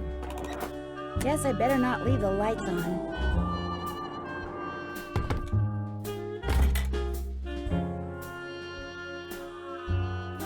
Thanks for doing the pies. The more I do it, the worse I seem to get at it. Here's that box. I'm sure that sewing machine needle is in there somewhere. I see it. Remember, when it comes to using it, you're on your own, kiddo. I think I know why Emily has been seeing and hearing strange things. Well, I'm all ears. Tell me. I found a secret passageway that goes from the inn to Josiah Crowley's old house. And off of it, I found a staircase that leads to a space behind a wall in Emily's room. That's the staircase that's in this old picture. You mean the noises that Emily's been hearing? The things she's been seeing? It's because someone's been sneaking around behind the wall in her room? Did you know about the secret passageway? No, and I've never heard Emily say anything about it either. I was able to open the staircase because I saw the picture I just showed you. And I found that picture on the shelf in your podium. You mean it was right there under my nose? Hold the phone! You think I'm the one who's been sneaking around? Can you think of somebody else who may have had access to that picture? Anyone who's ever been behind this desk could have seen that picture. It's hardly fair to go pointing a finger at me. Maybe Emily will know something about it. She went into town to run some errands. At least that's what I told her to do. Heaven knows she could use some fresh air. Well, I'll talk to you later. Alrighty-dighty.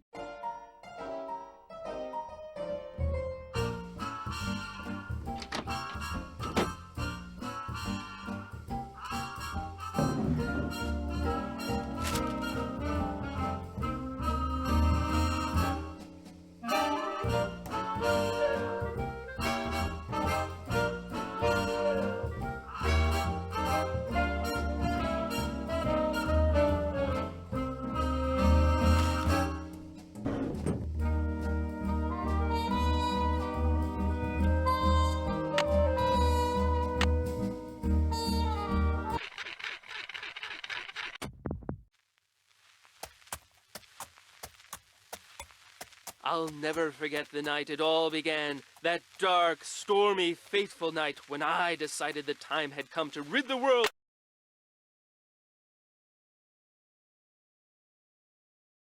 I bet a needle goes here. All I need is the dress Jim Archer gave me, and I can start sewing.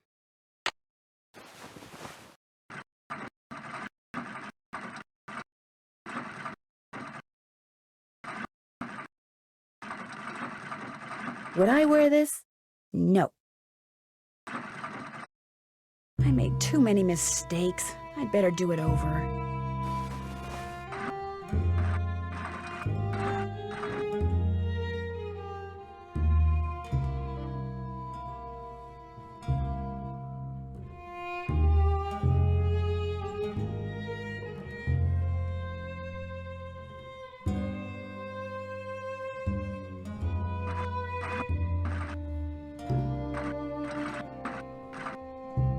I'd better start over. I made too many mistakes. I'd better do it over.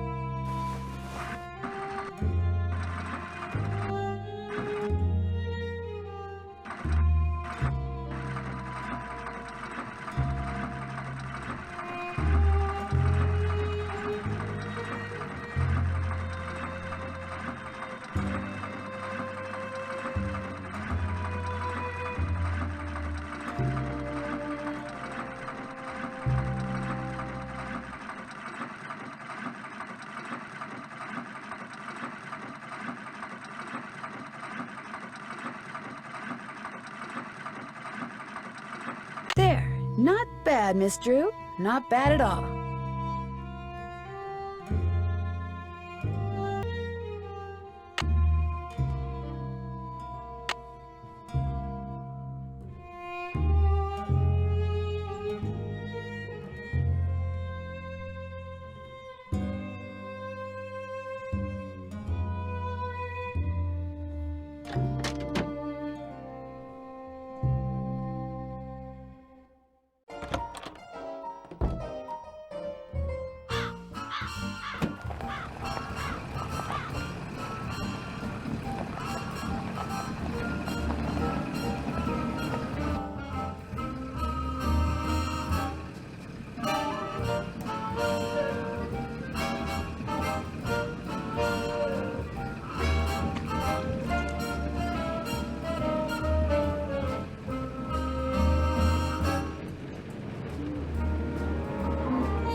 Did you deliver that telegram? I sure did. Good for you. Here's your money.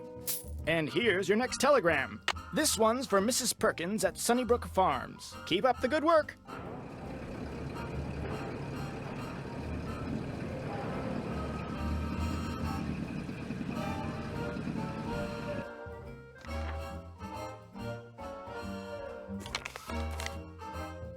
How's the dress coming? All done. This is beautiful. Thank you. Now let's see if that key you found opens up Josiah's safe deposit box.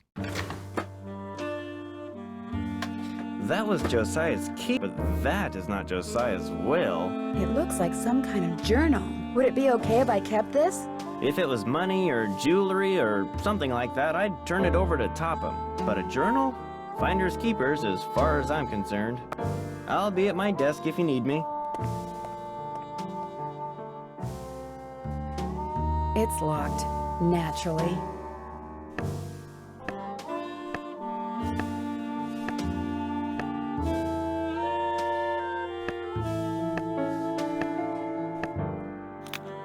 Flute, 7.025 megahertz. Puck!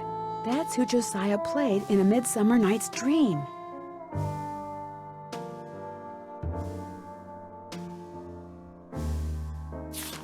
Pyramus, 7.057 megahertz.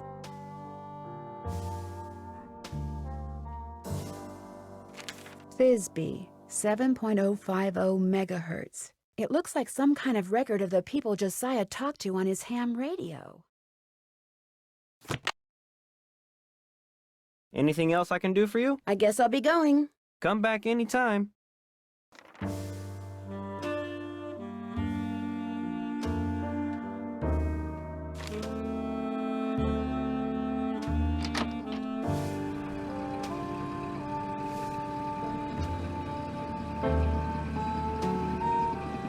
Hello, Mr. Waddell. Are you done making that blank? Have you got my fee? Right here. Good. Here's the blank I cut for you. Enjoy.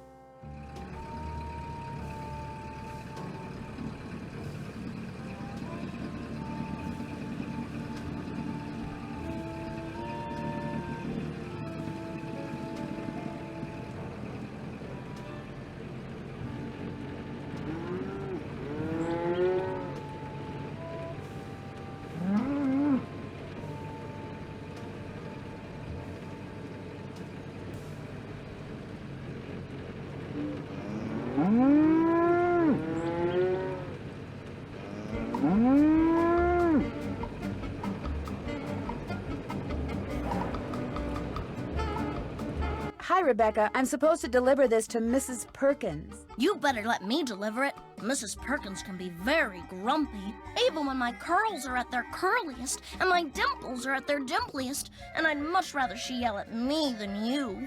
Well, okay. Thank you, Rebecca. You're welcome.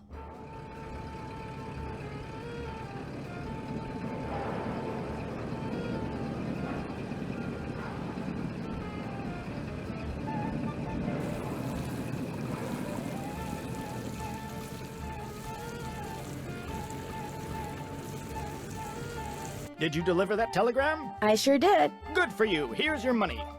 And here's your next telegram. Deliver this to Professor Randall out at the observatory. Keep up the good work.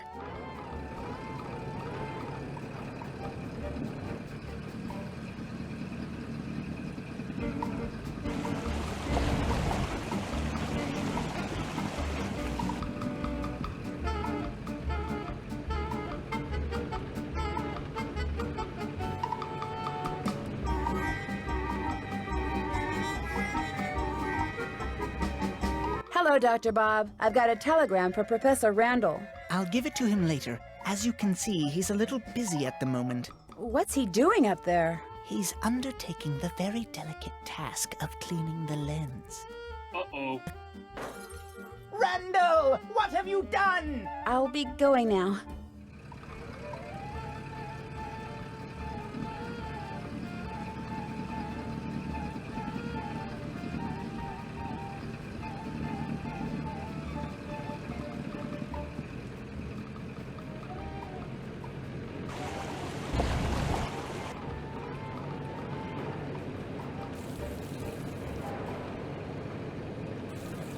Did you deliver that telegram? I sure did. Good for you. Here's your money. And here's your next telegram. This goes to Mr. Brocklehurst out at Lowood Academy. Keep up the good work.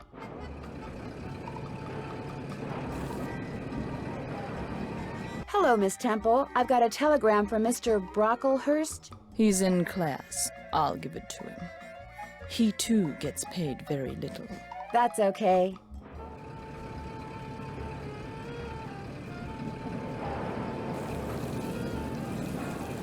Did you deliver that telegram? I sure did. Good for you. Here's your money. And here's your next telegram. Go down to the railroad station and deliver this to Lizzie Joe. Keep up the good work.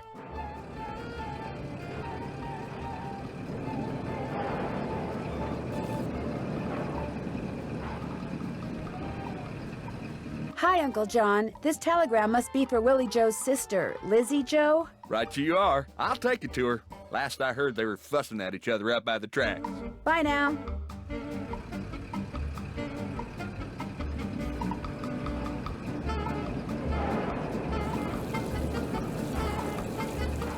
Did you deliver that telegram? I sure did. Good for you. Here's your money. And here's your next telegram. Head over to Krollmeister Nails and deliver this to Dee Dee. Keep up the good work. Hi, Mr. Connor. I have a telegram here for Dee Dee. She's out back boxing up nails. I'll take it to her. You change your mind about that tip? Oh, that's okay. That nail you tried to give me before wasn't rusty, was it? Let me check. Nope. Nice and shiny and sharp. Good. Bye. Did you deliver that telegram? I sure did. Good for you. Here's your money. And here's your next telegram. Deliver this to Muriel over at Vash's Dairy. Keep up the good work. I've only got half a tank of gas left. I should gas up before I forget. Welcome to Zippy's, where zipless service is zippily zapped and zippy service is the zippiest. Fill her up? Just 50 cents worth, please.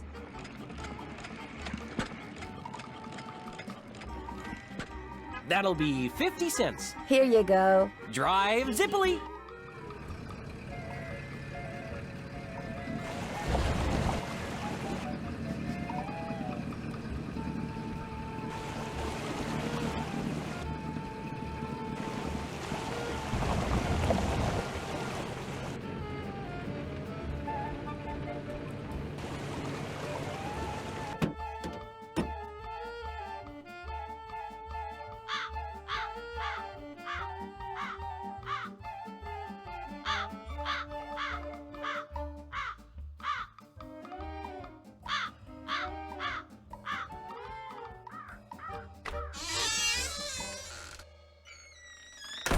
Hello, Miss Drew. Hi, Mr. Topham.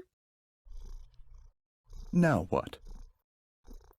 Could I see that copy of A Midsummer Night's Dream you have there? Why? Well, you said it was Josiah's favorite play. I'd just like to take a look at it. It's a very old copy. I'd rather it not be handled unnecessarily, lest it fall completely apart. I'm sorry, Miss Drew, but request denied. It was nice talking to you. I'm sure it was.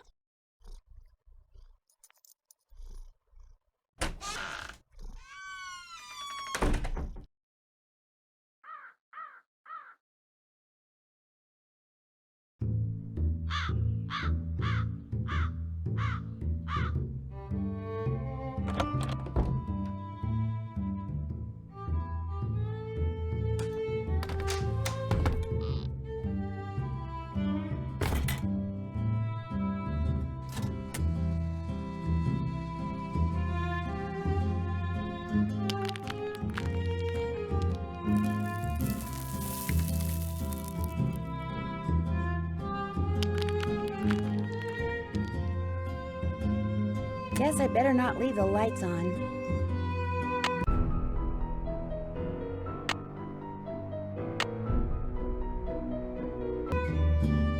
I don't hear anybody.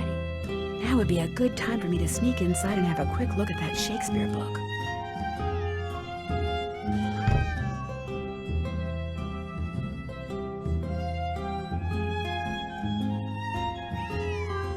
Yuri, be quiet. You're disturbing us.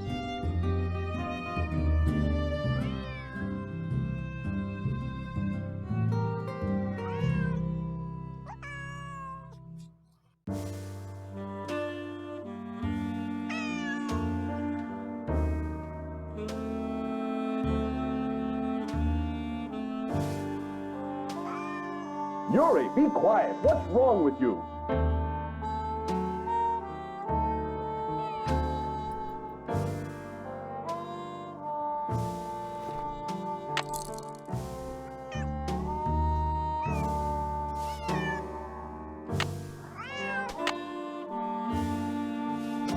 Clear your mind of all thoughts. Think about nothing save that truth.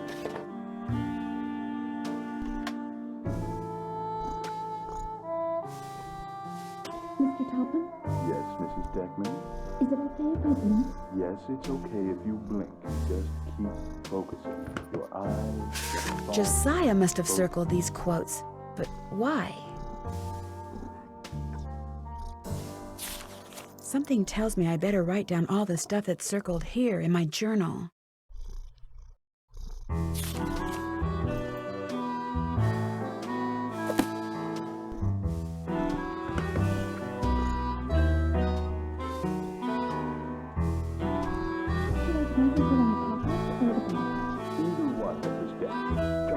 I can't go out the front door. He'll hear me.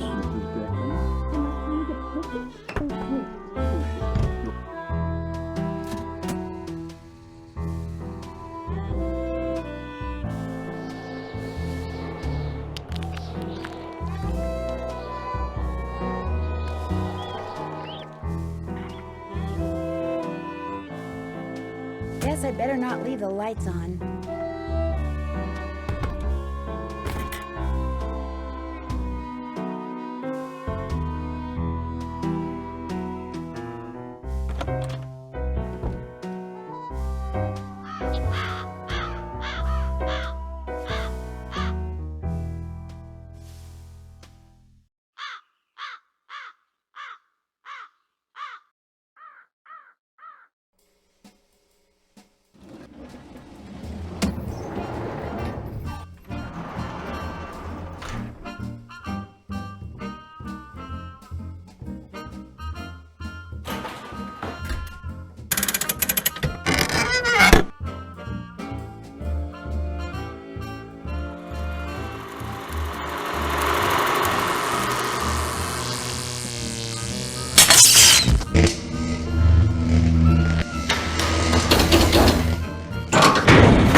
Looks like Josiah was a ham radio operator.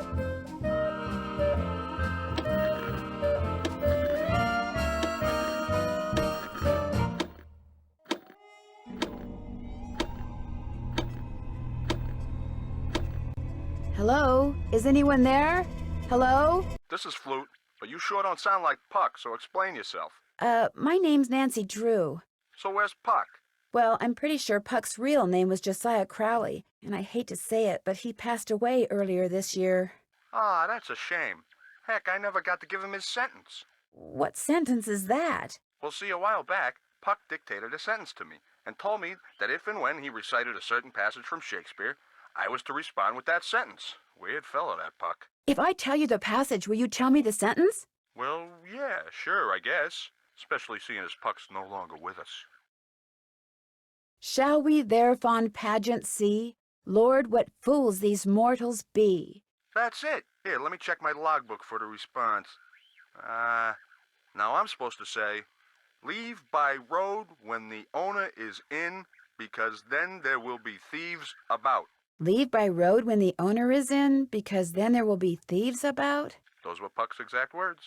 Did you know Puck very well? I felt like I did. Met him over the radio a couple of years ago. What a character. What'd you say his real name was? Josiah Crowley. Strange. I never heard of him. Why is that strange? He led me to believe he was this big cheese out in Hollywood, you know, some famous producer, director or something. Said he owned his own studio. He didn't own a studio, and he certainly didn't live in Hollywood. I'll be darned. So he was just lying to me. Well, that's all right. I may have told him a fib or three over the years myself. Like the time I told him I was a scratch golfer. I don't even know what that means. In any case, hope I've been of some help. Over and out.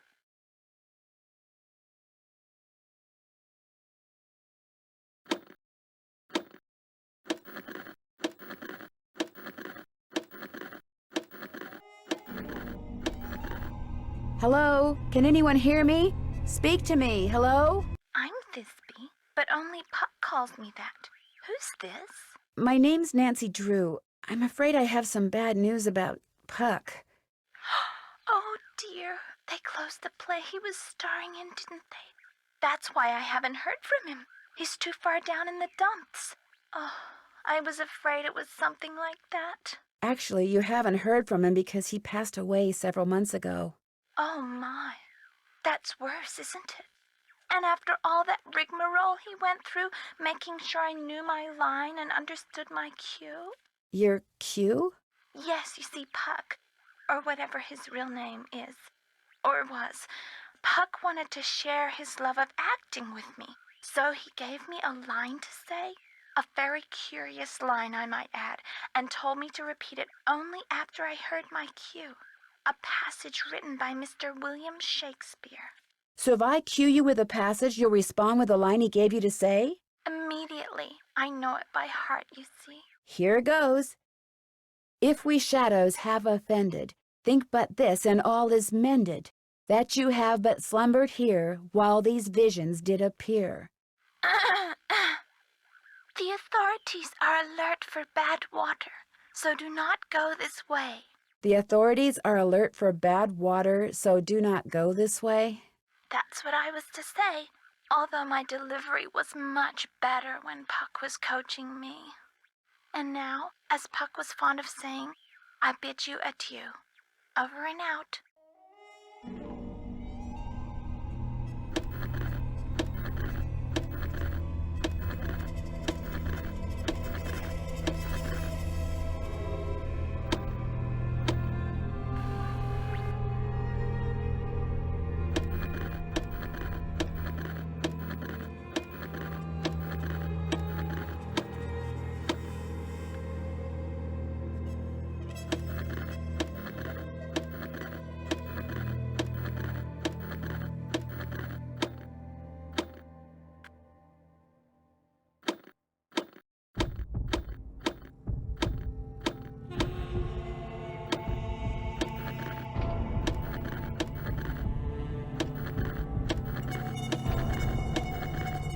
Hello? Is anyone there?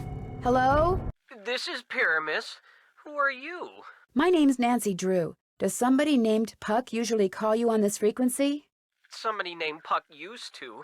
Apparently he found something better to do. Haven't talked to him in months. Well, that's because he passed away not too long ago. Oh, well, that's a good excuse, I guess.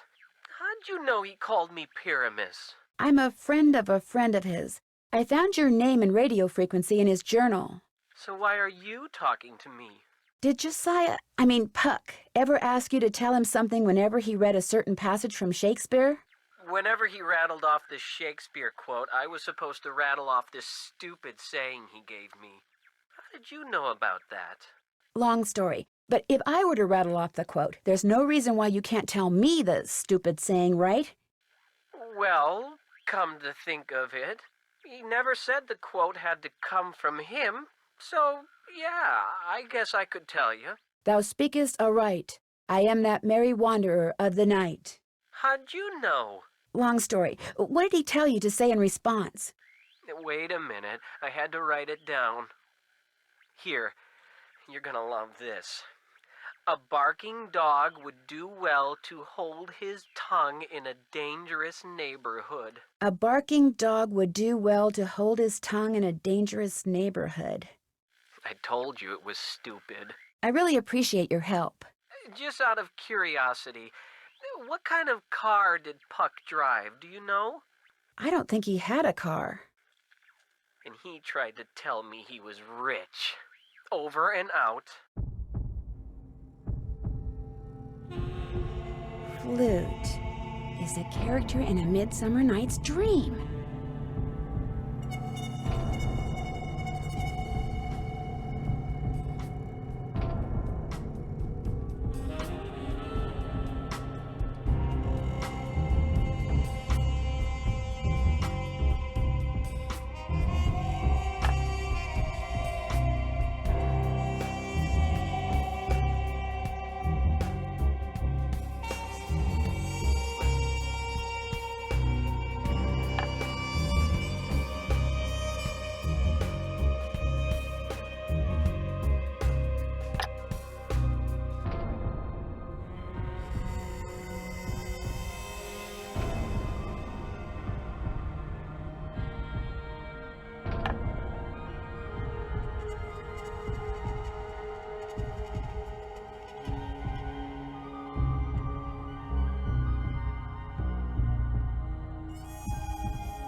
Whoa!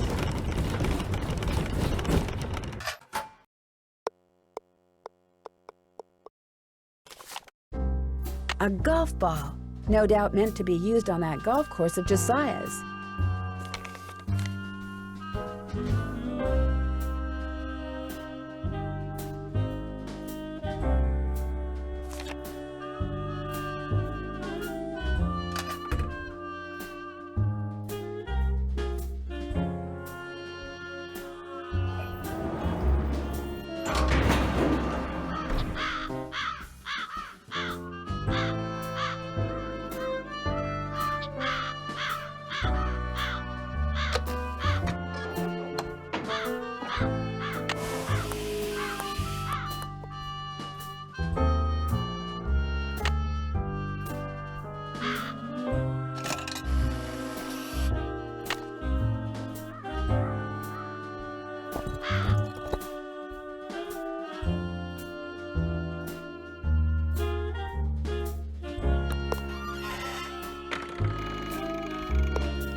Another safe deposit box key?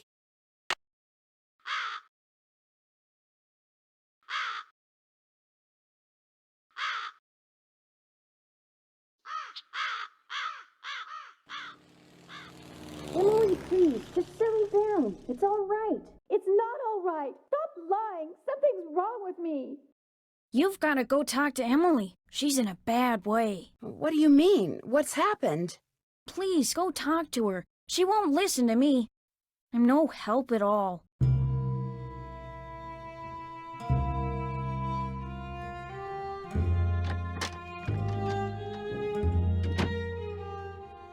Just go back to River Heights, Nancy. Why? What's the matter? I took a nap after I got back from running errands, and when I woke up, this was in my hand. It's one of the necklaces that I thought had been stolen. I have no idea how it got there. I must do things and not remember. All this responsibility on top of losing Mom. I can't cope with it. I'm having what'd Jane call it?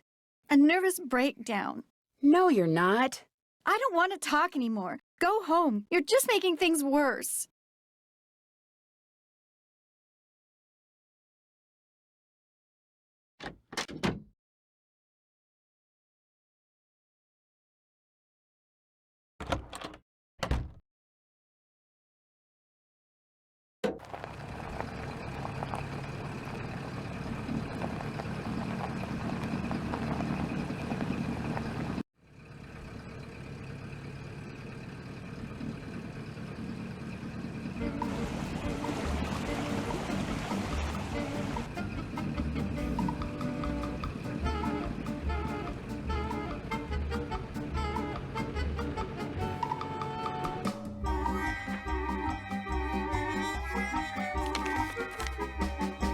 Hello again. I found another safe deposit box key that belonged to Josiah.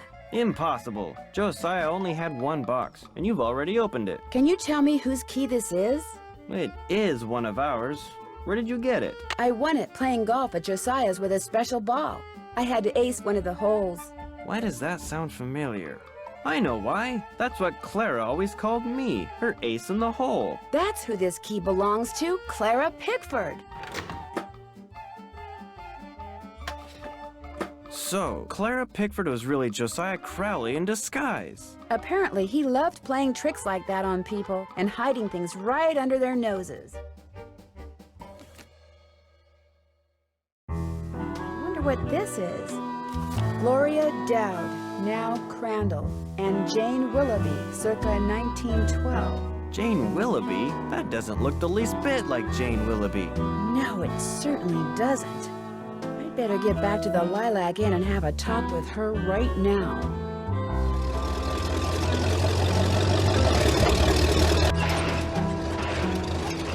Move out of the way, would you please? I'm kind of in a hurry. You're not going anywhere until you tell me who you really are. What are you talking about? I just saw a picture of Jane Willoughby, the real Jane Willoughby. It's been swell knowing you, sister.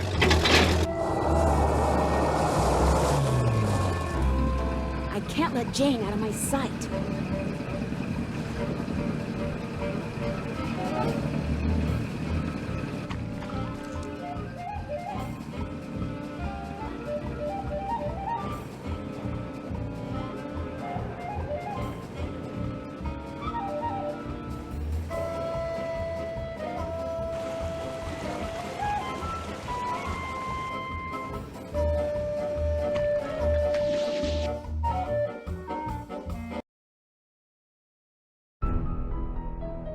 I can't let Jane out of my sight.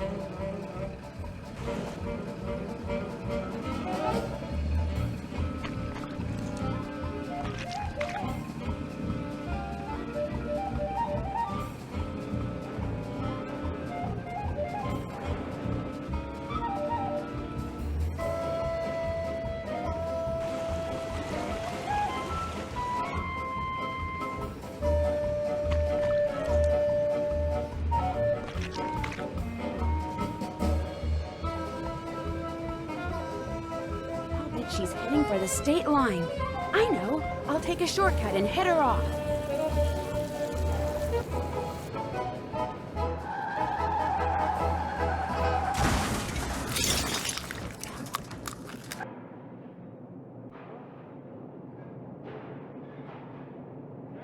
Why couldn't you just mind your own business? Dear Ned, I know you'll be home from school in a couple of days, but I couldn't wait to tell you. I just solved a mystery. I figured out that Emily Crandall's guardian was really an imposter named Marion, who intercepted the letter Emily wrote to Jane Willoughby after her mom died. She pretended to be Jane not only so she could steal Emily's valuables, but so she could convince Emily that she was incapable of running Lilac Inn, and that she should sell it and split the money with her. On top of all that, I found Josiah Crowley's real will. In it, he left Emily so much money that she'll be able to hire all the people she needs to keep the inn going. He left Jim Archer a ton of money too, which means he won't have to close his bank. And from now on, he'll be able to buy his wife a new dress anytime he wants. As for Richard Topham, Josiah left him nothing, although Topham still refuses to admit that he forged the first will and insists that he's going to contest the will I found. Dad says it's highly doubtful he'll succeed, and that he'd be better off sticking to spoon tricks. Anyway, when you get home, I'll give you all the details over a nice big piece of slightly damaged cherry pie. Wait till you hear that part of the story. As always, Nancy.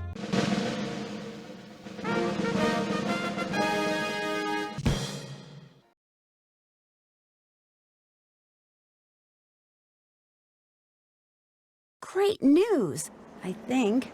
See, Frank and Joe Hardy have invited me to help them solve a mystery. Only this mystery takes place on a train. But not just any train. A train that was found abandoned years ago in the middle of nowhere.